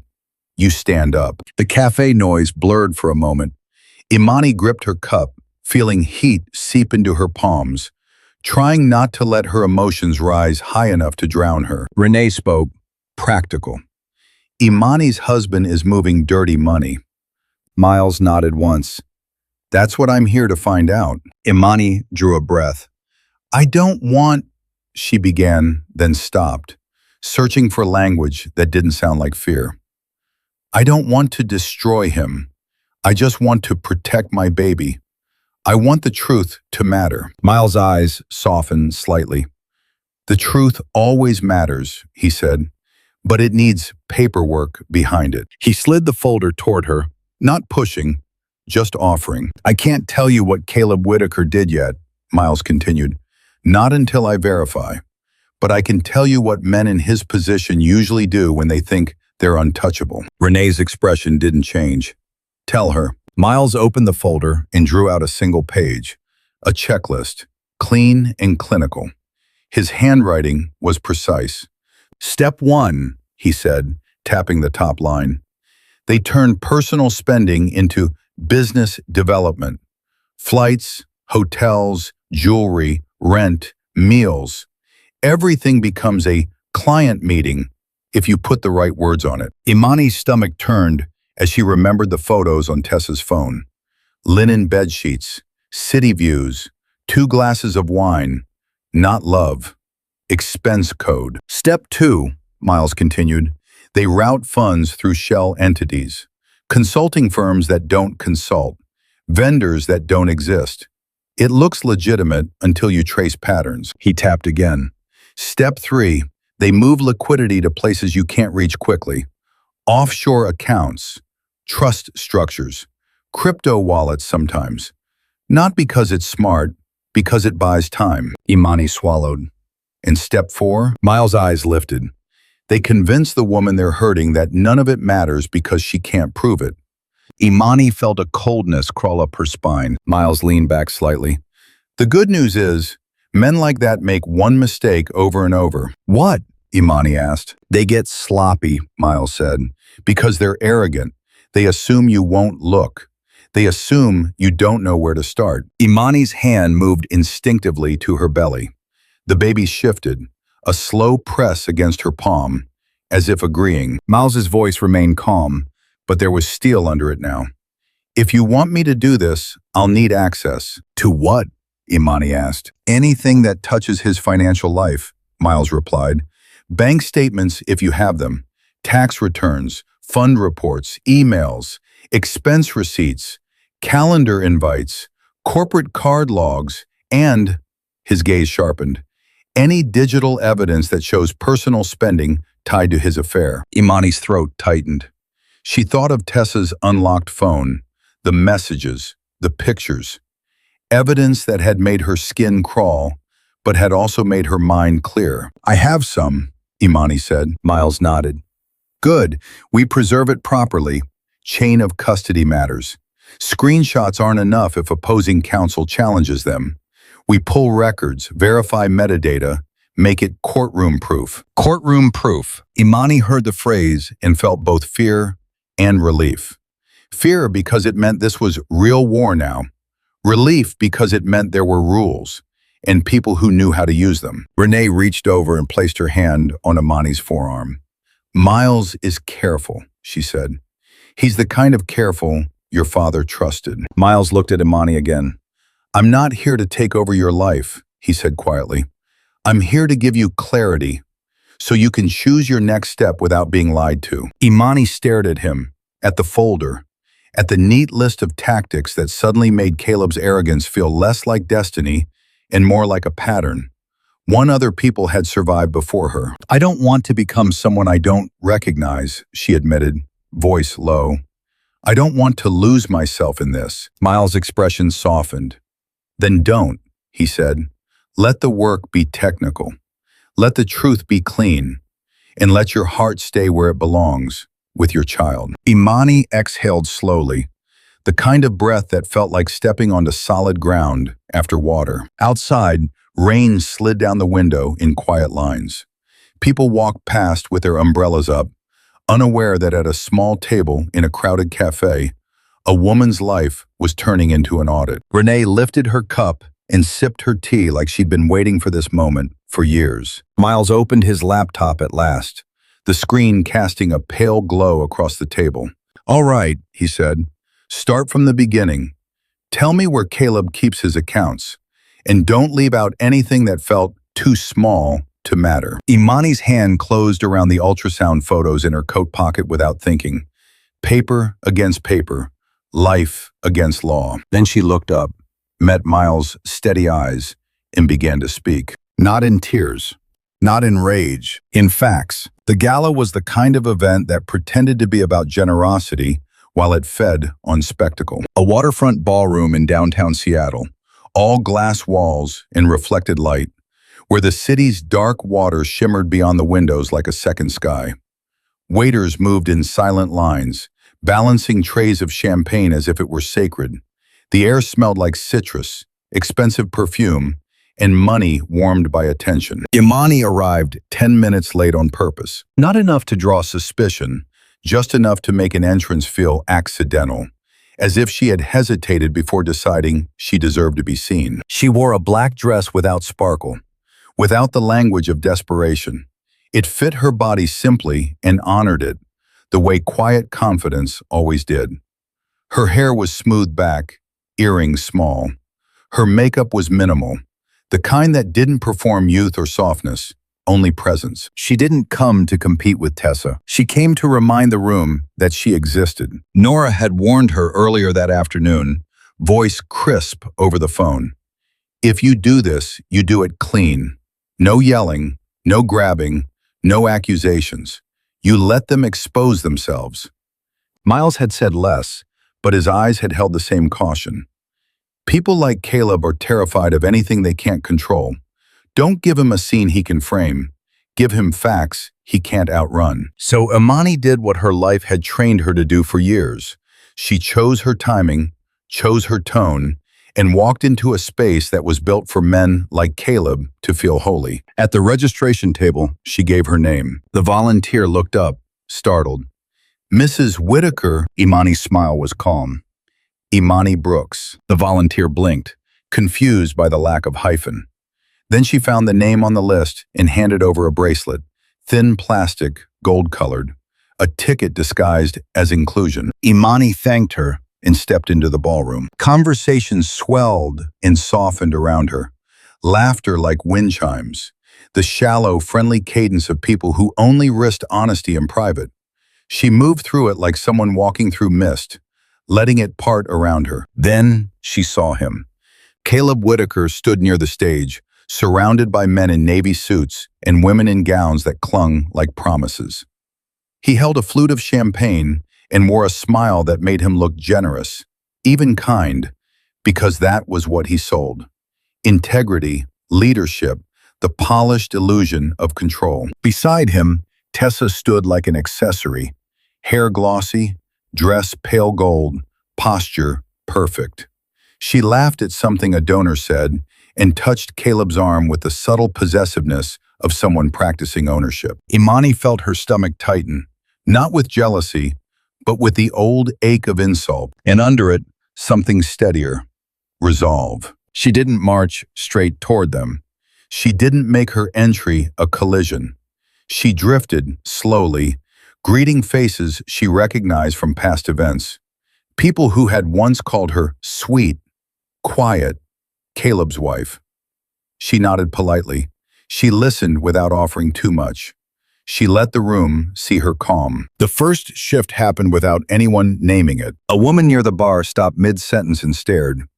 A man's eyes followed Imani as she walked past, as if he couldn't reconcile the woman he dismissed with the woman now moving through the space like she belonged there. Belonging, Imani realized, was less about being invited and more about refusing to shrink. She reached a table near the side wall, far enough from the stage to watch everything, close enough to be seen. A small centerpiece of white flowers sat in front of her, like a staged innocence. She placed her clutch beside her plate and waited. Caleb went on stage at exactly 8. He adjusted the microphone with a practiced hand, smiled at the audience, and began to speak in the warm, controlled cadence that had made investors trust him with their money. Tonight, he said, we're here for something bigger than ourselves. We're here because we believe leadership means responsibility. Imani watched his mouth move and felt something almost surreal. The same lips that had told her she couldn't win, now preaching virtue into a room full of applause. He continued, voice rising with confidence. Integrity is not a brand, it's a choice. It's what you do when no one is watching. A wave of approval moved through the crowd. People nodded, impressed by a man who could make simple morality sound like a keynote. Imani didn't flinch. She waited. Because the trap wasn't in interrupting him. The trap was in letting him finish. When his speech ended, the room erupted in applause. Caleb stepped down, smiling, basking in admiration like a sun lamp. He moved through the crowd, shaking hands accepting praise. He was at his most powerful when he was surrounded by witnesses who wanted to believe him. That was when Imani stood. She didn't rush. She didn't change her pace. She simply began to walk toward him with the steadiness of someone approaching a podium of her own. Caleb saw her halfway there. His smile stayed in place for an instant, then faltered, the way a mask falters when the face beneath it shifts. Imani watched his eyes flick to her belly, then to her hands, then to the people watching. He recalculated in real time. Tessa turned and saw Imani too. The color drained from her face so quickly it looked like someone had erased her with a cloth. She tried to pull her expression back into place, but it didn't hold. Her eyes darted to Caleb. She whispered something he didn't respond to. Imani stopped a few feet away, close enough that only Caleb and Tessa could hear her, yet visible enough that the room could feel the electricity of the moment without hearing a word. Caleb cleared his throat. "Imani," he said, voice low, controlled. "This is not the place." Imani tilted her head slightly.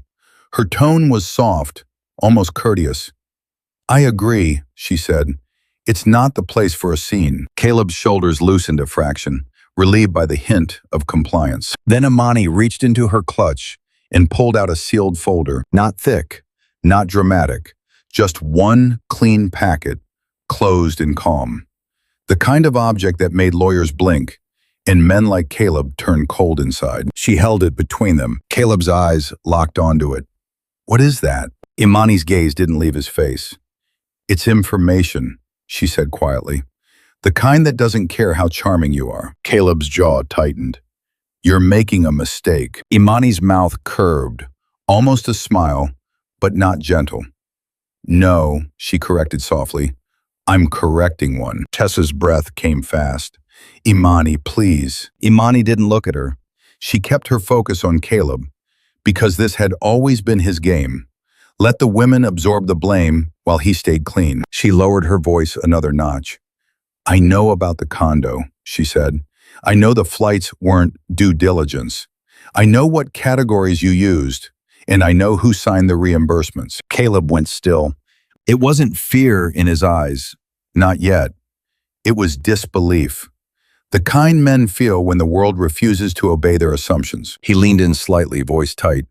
"You don't know what you're talking about." Imani's eyes were calm, almost tender, the way a teacher looks at a student who's lying badly. "I know enough," she said, "and I know more is coming." His gaze flicked around the room, people laughing, donors mingling, then back to her, calculating angles. He could not raise his voice. He could not make a scene, not after preaching integrity on stage. Imani extended the folder, steady. "Take it," she said. Caleb didn't. His fingers hovered, but didn't close. His pride fought his survival. So Imani placed the folder into his hand herself. Light touch, no aggression, just transfer. The paper looked harmless, but Caleb's grip tightened like it burned. Imani leaned in one last time, her words almost intimate. "If you want this to stay private," she whispered, "you'll stop calling me a nobody. You'll stop trying to frighten me into silence, and you'll listen to my attorney." Caleb's eyes hardened. "Are you threatening me?" Imani's expression didn't change. "I'm informing you," she said. "There's a difference." Then she stepped back, giving him space to breathe, space to decide whether he would keep performing or finally face reality. Tessa stood frozen beside him, lips parted, eyes shining with panic. Caleb stared down at the folder, then back up at Imani. And for the first time since the kitchen, since the papers, since the cruelty, his composure wasn't perfect. A man nearby glanced at them, curiosity narrowing his eyes. A woman across the room paused mid-laugh. The ballroom didn't hear Imani's words, but it saw Caleb's face. And in spaces like this, a face could be a headline. The moment after Imani stepped back felt suspended, like the ballroom itself had inhaled and forgotten how to exhale. Caleb held the sealed folder as if it were heavier than paper should be. His smile had vanished, replaced by something tight and watchful. Around him, donors continued to mingle, laughter continuing a few feet away as if nothing had happened. But in the small triangle between Caleb, Tessa, and Imani, the air had turned dense. Tessa's eyes were locked on the folder, her lips parted slightly, a silent plea that never became words. Caleb leaned toward Imani, voice low and sharp. You need to leave. Imani met his gaze without flinching.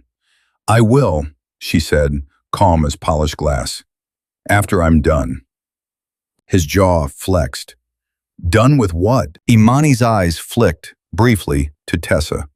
Not with hatred, not even with disgust, with something colder and clearer. Recognition. Because once you've watched someone smile while they take from you, you start to see the hunger under the sweetness. Imani turned away first. She didn't want the spotlight, she wanted the truth. And truth rarely required volume. She walked toward the hallway that led to the restrooms, moving with the same steady pace she'd used to cross the ballroom. Behind her, she heard heels, quick, uneven, trying to catch up without seeming desperate. Told you, Caleb muttered under his breath, likely to Tessa. Stay calm. Imani didn't turn around. She kept walking. The hallway outside the ballroom was quieter, carpeted, lined with framed black and white photographs of Seattle's waterfront, ships and cranes and men in hard hats, a city built on labor pretending it was built on vision. The sound of the gala softened behind them into a distant murmur. Imani paused near an alcove by a window, out of the main flow. The glass was fogged at the edges from the warmth inside.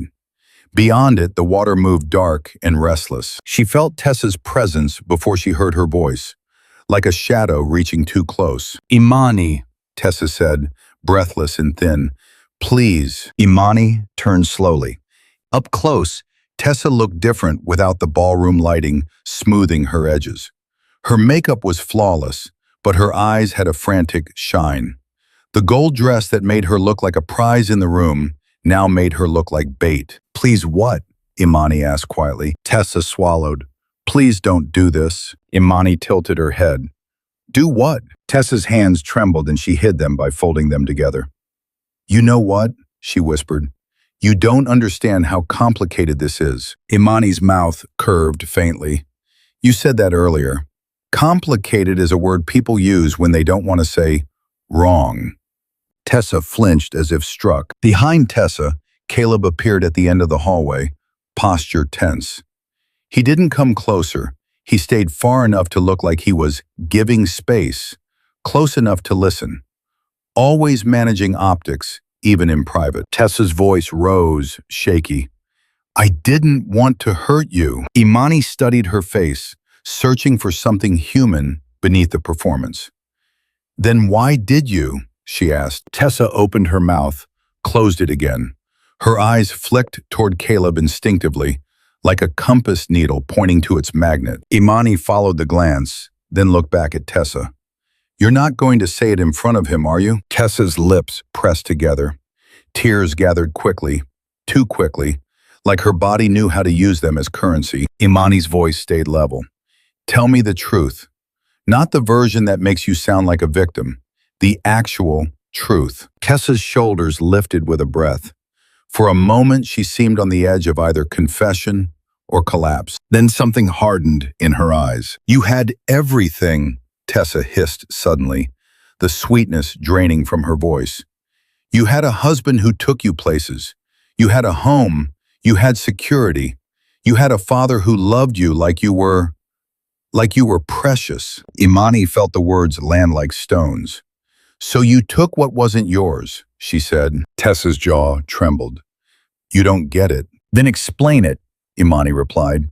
Explain how stealing my father's bracelet and sleeping with my husband becomes something I should get. Tessa's eyes squeezed shut, and when she opened them, the truth finally slipped through the cracks. It wasn't love, Tessa whispered. Imani's chest tightened, not from surprise, but from the grim confirmation. Tessa's voice broke.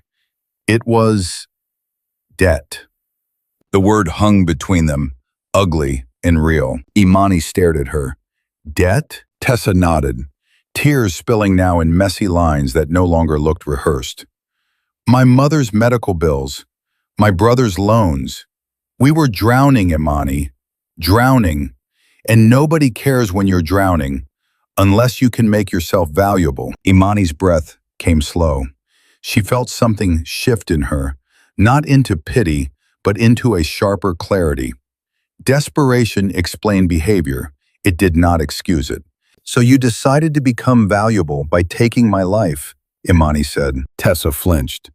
Caleb offered. He offered help. Imani's eyes narrowed slightly. Help. Tessa nodded quickly, eager. He said he could fix it. He said he could get me out.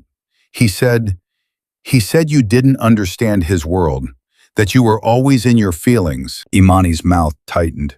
So he coached you. Tessa swallowed. He said you'd be fine. He said you'd land on your feet.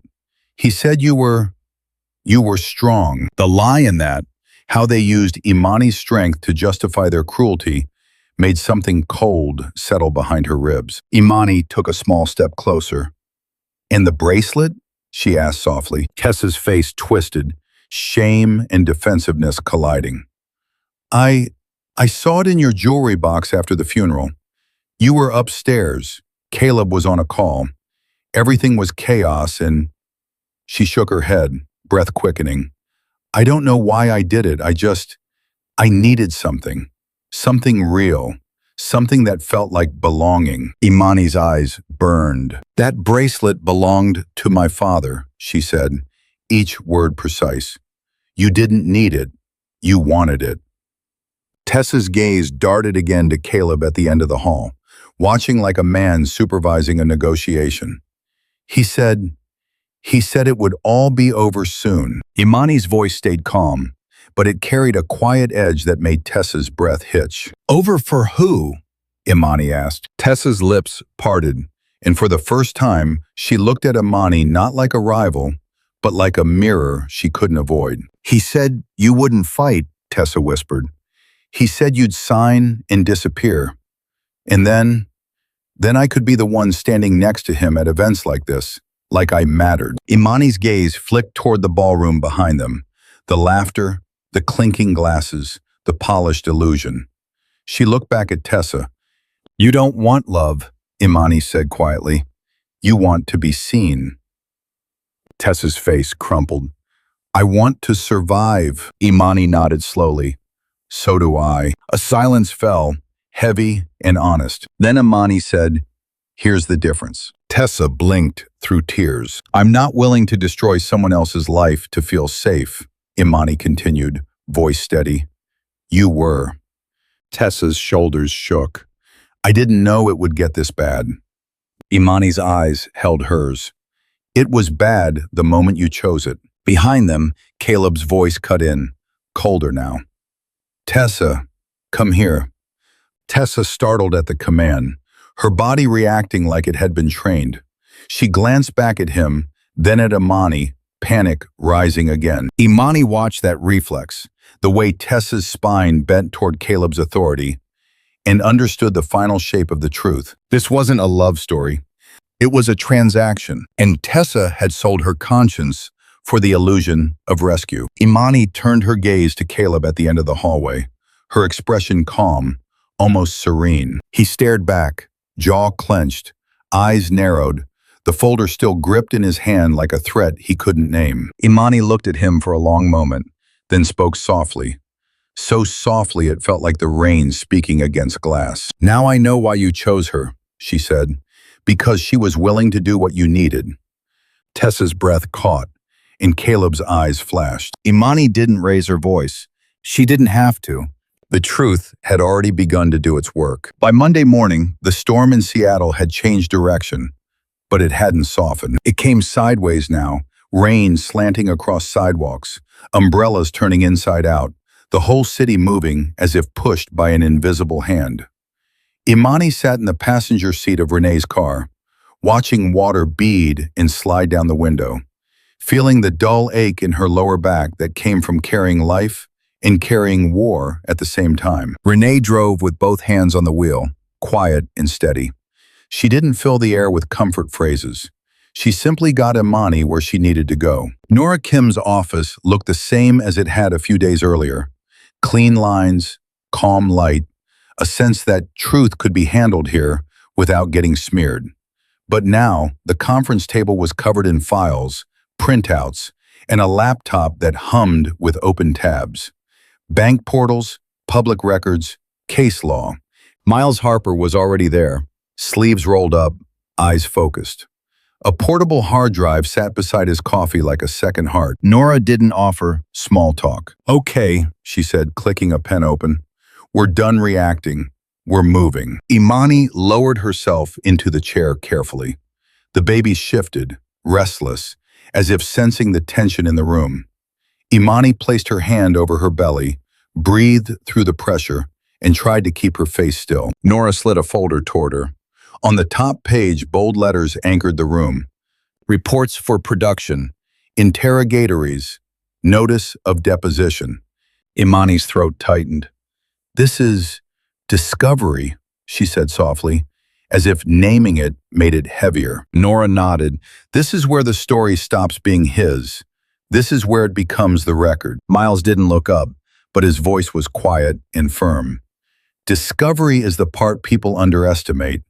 They think court is about speeches. It's not. It's about documents that don't blink. Nora's mouth curved slightly. "Exactly. And subpoenas don't care who you are." Imani stared at the headings. Caleb Whitaker. His name looked different in legal type, less like a man and more like a subject. A person the court could compel. Nora leaned forward. "Here's what happens next. We request every financial document relevant to marital assets, his fund compensation, expenses, accounts, and any transfers that could be construed as hiding income or assets." Imani swallowed. "He'll refuse. He'll try," Nora corrected. "Then the judge orders compliance. And if he still doesn't comply, the court can sanction him. Courts do not like being played." Miles finally lifted his eyes. "And he has a pattern. That helps us." Imani's brows knit. "Pattern?" Miles turned his laptop slightly, showing a spreadsheet with clean columns. Dates, vendors, amounts, categories, notes. It looked like a map of someone's invisible life. "These are corporate expense entries linked to Caleb's fund," Miles said. "Some are normal, some are suspicious. Same hotel chain, same city, same weekends, categorized as client relations. No client listed." Imani's stomach turned as recognition lit up her mind. Tessa's hotel photos, the wine glasses, the captions. Nora's pen tapped the table. "So we subpoena the credit card company, the hotel records, and the fund's expense approval logs. If he claims it was business, he needs to name the business. If he can't, it's personal spending, misclassified." Imani felt her heart thud. "That's fraud." Miles didn't smile. "It's a word that carries consequences, yes." Nora flipped another page. "We also subpoena payroll and K-1 records. We request his tax returns. We ask for emails, calendar invites, communications with Tessa that overlap with financial transactions." Imani's jaw tightened. "Communications?" Nora's gaze was steady. "If your husband used his position to fund an affair, those communications are relevant. And if he tries to destroy evidence, that becomes another problem for him." The room felt suddenly smaller, as if legal truth compressed the air. Imani looked down at her hands. Her nails were short, clean. She remembered how she used to use those hands to guide children through piano scales, to calm trembling shoulders, to pass out snacks in after-school programs. Now those hands were turning pages of litigation. She looked up again. "What about the prenup?" Nora's expression sharpened. "We're forcing him to produce the original, executed version, notarization records, and any filing evidence. We're also requesting Celeste Whitaker's communications with counsel, because there's indication she pushed the agreement." Renee's eyes narrowed. "Good," Nora continued, voice cool. "If they tried to intimidate you with a defective agreement, that matters. It speaks to coercion, misrepresentation, and good faith." Imani breathed in slowly. Good faith. She almost laughed at the phrase. Caleb didn't believe in good faith. He believed in leverage. Miles clicked into another tab. I pulled public corporate filings. There's an LLC tied to a condo lease in Capitol Hill. Tessa's name appears on paperwork in one section, but the payments trace back to an entity connected to Caleb's fund. Imani's chest tightened. So he paid for her place with money that may not have been his to spend that way, Miles said. We need records to confirm, but the structure is there. Nora's voice remained calm, but it carried steel. If your husband is in breach of fiduciary duties at his firm, that becomes a separate fire he can't control. Imani pictured Caleb on stage at the gala, speaking about integrity to a room full of applause. She remembered his face when she handed him the folder, how the mask had cracked. Nora's phone buzzed on the table. She glanced at the screen and didn't hide her reaction. What? Imani asked. Nora set the phone down, eyes on Imani. We've got movement already. Renee's posture stiffened. Miles leaned forward slightly. Nora continued, measured. A contact at Caleb's firm, someone I've dealt with before, tells me compliance has opened an internal review. Quiet, preliminary, but it's happening. Imani's breath caught. Already? Nora nodded. People like Caleb like control. Firms like Caleb's like risk management. The moment allegations touch expense fraud and reputational damage, they start protecting themselves, Miles added softly. And if the firm requests documents from him, he can't hide behind the divorce. Corporate compliance has its own teeth. Imani swallowed. She didn't feel triumph. She felt something closer to awe, the sense of watching a machine start turning. Nora slid a final document toward Imani, a timeline. Here's what I need from you, she said.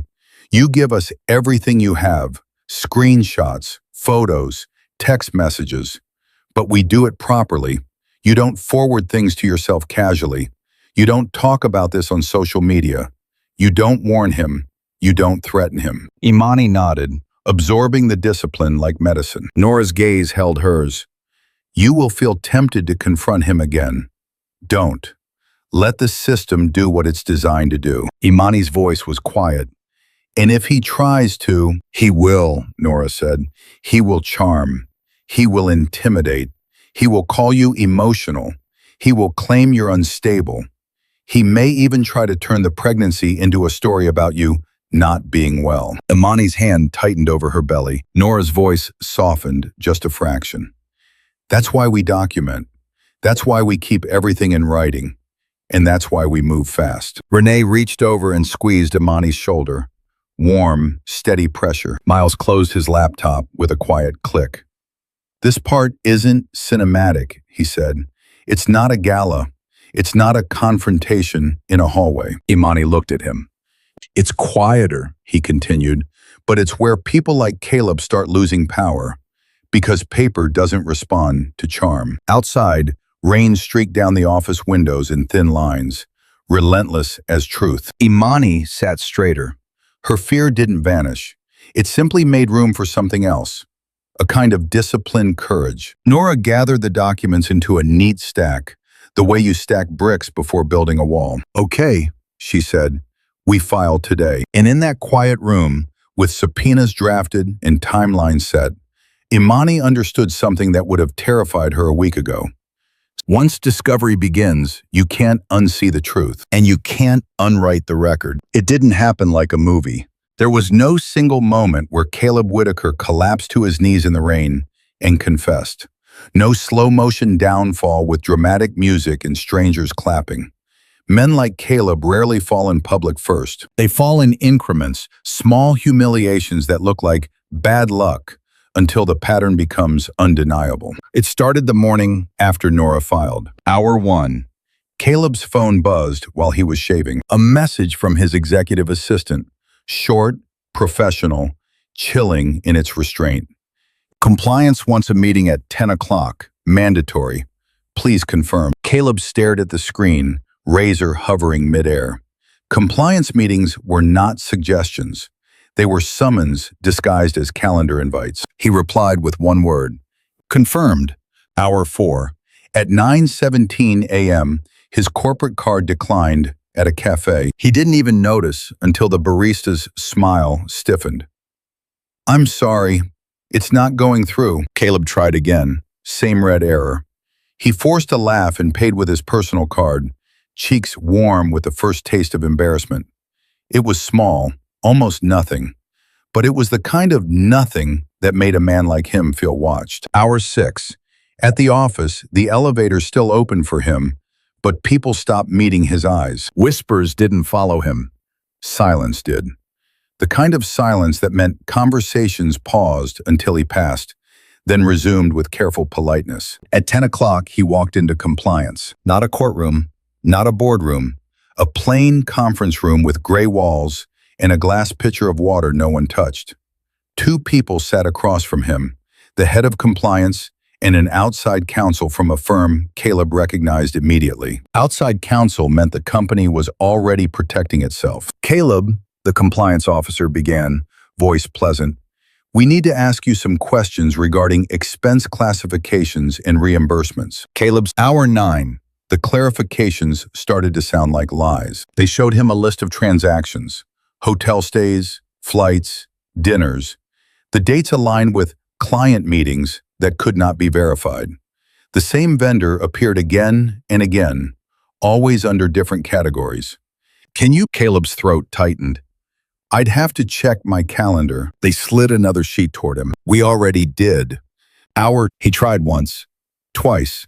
A red light blinked like a quiet no. He waited for someone to laugh and say it was a system glitch. No one laughed. A security guard approached, polite but firm. "Mr. Whitaker, IT asked me to escort you to a different entrance." Escort. He followed, posture rigid, jaw clenched, feeling the first real crack in his world. Control was no longer his private property. "We need to discuss your situation. Please do not contact investors until further notice." Caleb read it 3 times, eyes narrowing. Until further notice was corporate language for, "You are a liability." He called anyway. No one picked up. Hour 22. At 8:03 p.m., he logged into his work email and found a new banner at the top. Act Access Limited. Limited. Not suspended, not terminated, limited. The careful word companies use when they were positioning themselves for what came next. Caleb stared at the screen until his eyes burned. He refreshed. Same banner. He typed his password again like force could change policy. It couldn't. Hour 28. At 2:14 a.m., his phone rang. A number he didn't recognize. He answered because men like Caleb always answered unknown numbers. Because sometimes unknown numbers were money. "Mr. Whitaker," a voice said, measured, journalistic. "This is Lena Cho with Northwest Business Ledger. We're looking into a compliance inquiry involving your firm. Do you have a statement?" Caleb's blood turned cold. "No comment," he snapped, then hung up. His heart pounded hard enough to make him nauseous. The inquiry had a pulse now. It had a voice. It could become a headline. Hour 32. Morning brought a new humiliation. His name removed from a panel list. An email from a conference organizer arrived with false kindness. "Due to scheduling changes, we're adjusting the lineup. We hope to welcome you at a future event." Future event. A polite funeral. Caleb sat in his car outside the venue for a full minute, staring at the screen. The city moved around him, indifferent. He could almost hear the universe saying, "You thought you were untouchable because people clapped." Hour 40. At the firm, the partner's door stayed closed. He waited outside like an intern, hands in his pockets, trying to appear casual. An assistant finally approached with apologetic eyes. "They're meeting without you," she whispered, as if that made it gentler. Caleb's jaw tightened. For how long? She didn't answer. She didn't have to. Hour 48. The decision arrived as a formal letter, printed on firm letterhead, signed in crisp ink. Administrative leave pending investigation. Caleb read the phrase, and the room tilted slightly, not with dizziness, but with disbelief. Leave was what companies gave people they planned to cut loose. Investigation was what they called the process of making the cut look justified. His hands trembled.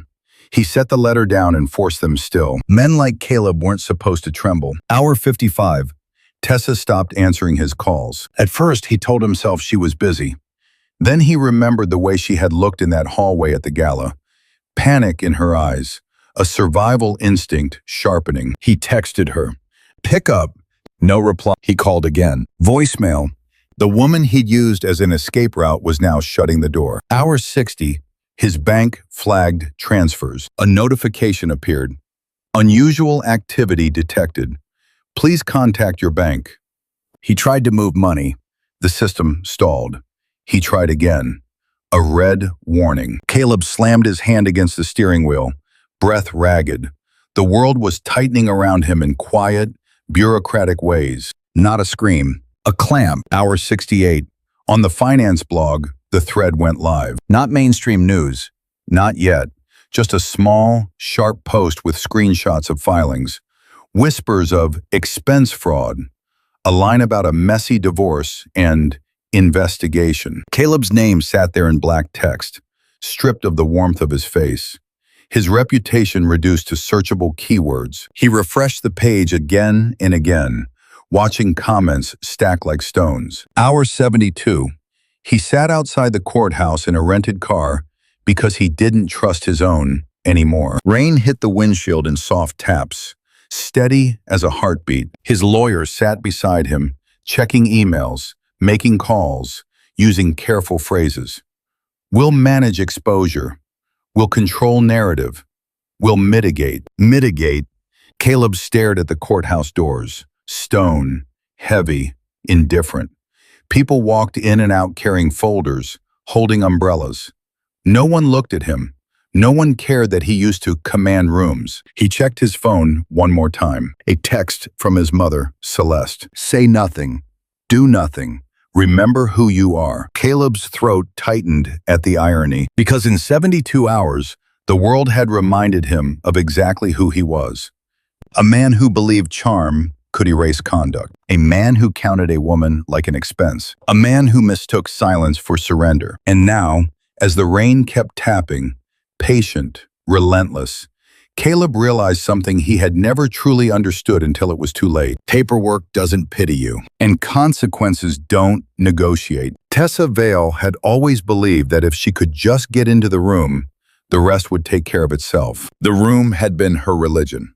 She knew how to wear the right dress, laugh at the right volume, touch a man's arm at the exact moment his ego needed stroking.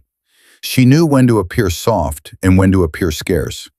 She studied social rules like scripture, convinced that belonging was a skill, something you could earn if you mastered the cues. And for a while, it worked. She stood beside Caleb at galas and felt the warmth of borrowed status spill over her skin.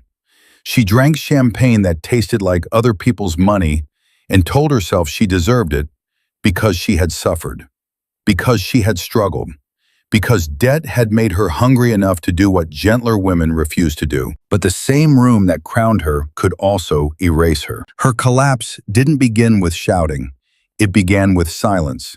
Sudden, surgical, complete. Hour 1. The morning after the compliance rumor leaked, her phone stopped lighting up. No "good morning, beautiful" from Caleb. No plans, no reassurance, just the empty glow of her lock screen and a stubborn quiet that made her stomach tighten. She texted him first. "Are we okay?" 3 dots appeared, then vanished. No reply. Tessa's chest tightened. She told herself he was in meetings. She told herself powerful men went quiet when stressed. She told herself she was still safe. Then she opened her social feed and saw the first shift. A society donor's wife, one who used to comment hearts under Tessa's photos, had unfollowed her. It was petty. It was nothing. But in Tessa's world, petty things were omens. Hour 6. The boutique called. Not with warmth. Not with darling. With policy. "Miss Vale," the manager said, voice professional, "we have an outstanding balance. Your last payment did not process." Tessa blinked, confusion sharpening into panic. "That's impossible." "We've tried twice," the manager continued. "We'll need payment today, or we'll have to place your account on hold." On hold. Tessa stared at the wall after the call ended, pulse pounding. She checked her bank app and felt her stomach drop. The account Caleb had told her to use, for convenience, he'd said, had been frozen. Frozen wasn't just a word. It was a warning. It meant she was no longer protected by his money. It meant she was exposed. Hour 12. Her lunch invitation was quietly rescinded. A message slid into her inbox from a philanthropic committee she'd recently joined. Due to recent developments, we are adjusting guest lists to avoid distraction from our mission. Thank you for understanding. Distraction. Tessa read it twice, the word burning like acid. She had been a fresh face last week, a rising presence, a woman people greeted with kisses to the air and compliments that sounded like validation. Now she was a distraction. Tessa's fingers trembled as she typed a reply she never sent. Hour 18. The driver app declined her request. She tried again. Same error. She tried a different card. Declined. A small humiliation, but it landed hard. Because it wasn't about the ride. It was about the sudden truth that the life she'd been living was not hers. It was borrowed. And borrowed things could be reclaimed without warning. She walked outside and hailed a cab like it was 2009, cheeks burning as rain dampened her hair. She told herself it was temporary. Hour 24. Her name became a whisper. At a cafe near Capitol Hill, she overheard it. Two women at the next table, voices low but sharp. The mistress, right? The one who helped him bill it as business. That poor wife, pregnant, can you imagine? Tessa's cup shook in her hand. She kept her face still, but inside, something cracked. She wanted to turn and correct them. She wanted to say, "You don't know my life. You don't know my debt. You don't know what I had to do." But she did know what she'd done. And the room didn't care why. Hour 30, the building concierge stopped smiling. Tessa lived in a condo she'd introduced as my place, as if ownership lived in the word. The concierge used to greet her with warmth. He used to call her Ms. Vale, like it meant something. That night, he nodded stiffly and glanced away. A small rejection, but unmistakable. Then he handed her a sealed envelope. "Management requested you receive this," he said, tone neutral. Inside was a notice. Irregular payment history, documentation requested, lease under review. Tessa's breath came fast. She held the paper like it might bite. The place wasn't hers. Even the roof over her head was conditional. Hour 36, Caleb finally responded. Not with comfort, not with love. A single text. "Don't contact me right now. Stay quiet. Stay quiet." The command made Tessa's vision blur. Quiet was what she had been when she smiled at Amani's funeral. Quiet was what she had been when she wore the stolen bracelet. Quiet was how she had survived, by swallowing guilt and telling herself it was necessary. Now quiet was a leash. She typed back, "I'm scared." No reply. Hour 42. The last friend in the room cut her off. An old acquaintance, someone Tessa had pulled closer lately, sent a screenshot from a group chat. In it, Tessa's name was attached to a sentence that made her skin go cold. "We can't be seen with her. She's toxic." Tessa stared at the word toxic until it stopped looking like English. She called the acquaintance. The call went to voicemail. She called again. Voicemail. The room wasn't arguing with her. The room was simply deleting her. Hour 50, the credit card company called. "Miss Vale," a voice said, crisp and impersonal. "Your account has been flagged for review due to suspicious activity." Tessa tried to explain. She tried to sound calm. She tried to sound like someone worth protecting. But policies didn't care about her voice. They cared about risk. Hour 60, she tried to walk into a luncheon anyway. A charity luncheon at a hotel downtown, the kind of place where the lobby smelled like lilies and authority. She wore her best dress, chin lifted, shoulders back, telling herself she could still perform her way through this. At the door, the hostess glanced at the list, then looked up with a practiced, apologetic smile. "I'm so sorry," she said. "I don't have you on our guest list today." Tessa's heart hammered. There must be a mistake. The hostess' smile didn't change. "I can check again, but I'm not seeing you." Behind Tessa, women walked past without looking at her. Conversations floated around her as if she were invisible. Not even scandalous enough to stare at, just removed. Tessa's cheeks burned. She wanted to grab someone's arm and demand recognition. She wanted to scream, "I'm still here." But the room had already decided she wasn't. Hour 68, she called Imani, not because she expected forgiveness, not because she had earned grace. She called because when every door closes, people reach for the last person who once knew their real name. Imani answered on the third ring. Her voice was calm. "Hello?" Tessa's breath broke. "Imani, please, I'm—" Her words collapsed into sobs. "Everything is falling apart." Imani didn't respond immediately. Silence, warm and steady, the kind of silence Tessa had never learned to offer anyone. Tessa tried again, desperate. "He's not answering. I can't. My accounts, my lease, people are—" She choked. "I didn't think it would turn into this." Imani's voice remained quiet. "You didn't think consequences would come." Tessa flinched at the precision. "I'm sorry," Tessa whispered. "I'm so sorry." Imani exhaled softly, not cruel, not indulgent. "You wanted my life," she said. "You wanted my place in the room." Tessa sobbed, the sound raw now, stripped of performance. Imani continued, voice gentle in a way that hurt more than anger. "But you didn't want the part where you live with yourself." Tessa's throat tightened. "Please help me." A pause. Then Imani said the sentence that sealed the collapse.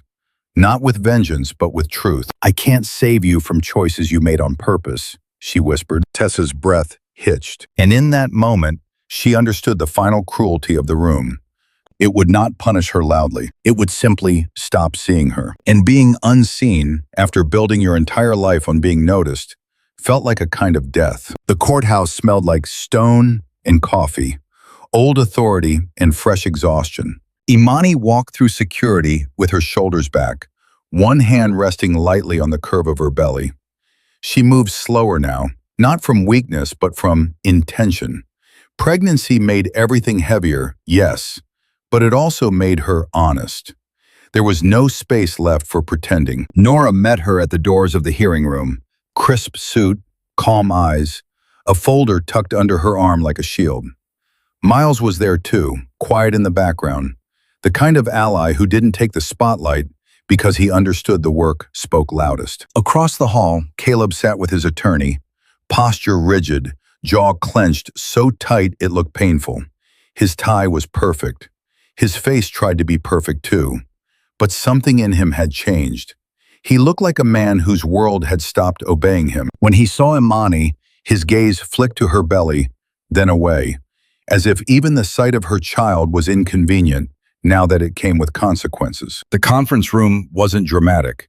No stained glass windows, no cinematic music, just fluorescent light, a mediator, attorneys, and the simple fact of the record. Nora laid out the documents, not speeches, not insults, evidence. A timeline of expenses, misclassified reimbursements, the condo lease patterns, the gap in the prenup's filing history, the communications that linked business development to hotel rooms with wine glasses and blurred reflections. The kind of truth that didn't care how charming Caleb used to sound on stage. Caleb's attorney tried first, smoothly. "Mrs. Brooks is emotional due to her condition," he began. Nora didn't blink. "Pregnancy is not a disorder," she replied, "and records aren't emotional." Then Caleb tried. He leaned forward, voice low, controlled, as if he could still manage the room the way he managed board meetings. "Imani, let's not do this," he said. "We can settle quietly. You don't need to." Imani looked at him for a long moment, calm as rain against glass. "I don't need to beg you for decency," she said softly. "I'm here for my child." The mediator cleared his throat, shifting papers, suddenly aware that the power had changed hands. And this was the moment everyone expected Imani to take everything. To ask for half the assets. To pursue the kind of victory that made headlines in enemies. To punish. But Imani didn't come to be a villain in someone else's story. She came to build a boundary that could hold. When it was her turn to speak, she didn't lift her voice. She didn't cry. She didn't perform. "I'm not asking for revenge," she said. "I'm asking for safety." Nora slid the proposed terms across the table. A trust fund established immediately for the baby. Protected, structured, untouchable. Full medical coverage for Imani through postpartum recovery. Child support set by the court, not by Caleb's mood. A custody plan with supervised visitation until Caleb completed therapy and parenting education. A strict clause, no contact between Tessa and the child, ever. Caleb's face tightened. "You can't control who Imani's voice stayed even. "I can control access to my child." Silence landed like a gavel. For the first time, Caleb looked truly cornered, not by emotion, not by public shame, but by the clean architecture of consequences. He had spent years believing he could outrun accountability with money and words, but he couldn't charm a court order. He couldn't negotiate with documentation, and he couldn't rewrite a mother's resolve. In the end, the settlement was signed not with triumph, but with a strange, quiet finality, like closing a door and locking it from the inside. Outside, the rain had softened into a light drizzle. Seattle's streets gleamed, reflecting the sky like a promise. Imani stepped onto the courthouse steps and drew a breath that felt new. Nora walked beside her. "You did well," she said. Imani looked down at her belly, thumb tracing the curve as the baby shifted, steady and alive. "I'm going to be okay," she whispered, not as hope, but as fact. She didn't leave with a man's name. She left with her own, and with terms. If this story moved you, if you've ever been underestimated, dismissed, or told you couldn't win, tap like, share your thoughts in the comments, and follow the channel for more stories where quiet strength turns into real consequences and real power.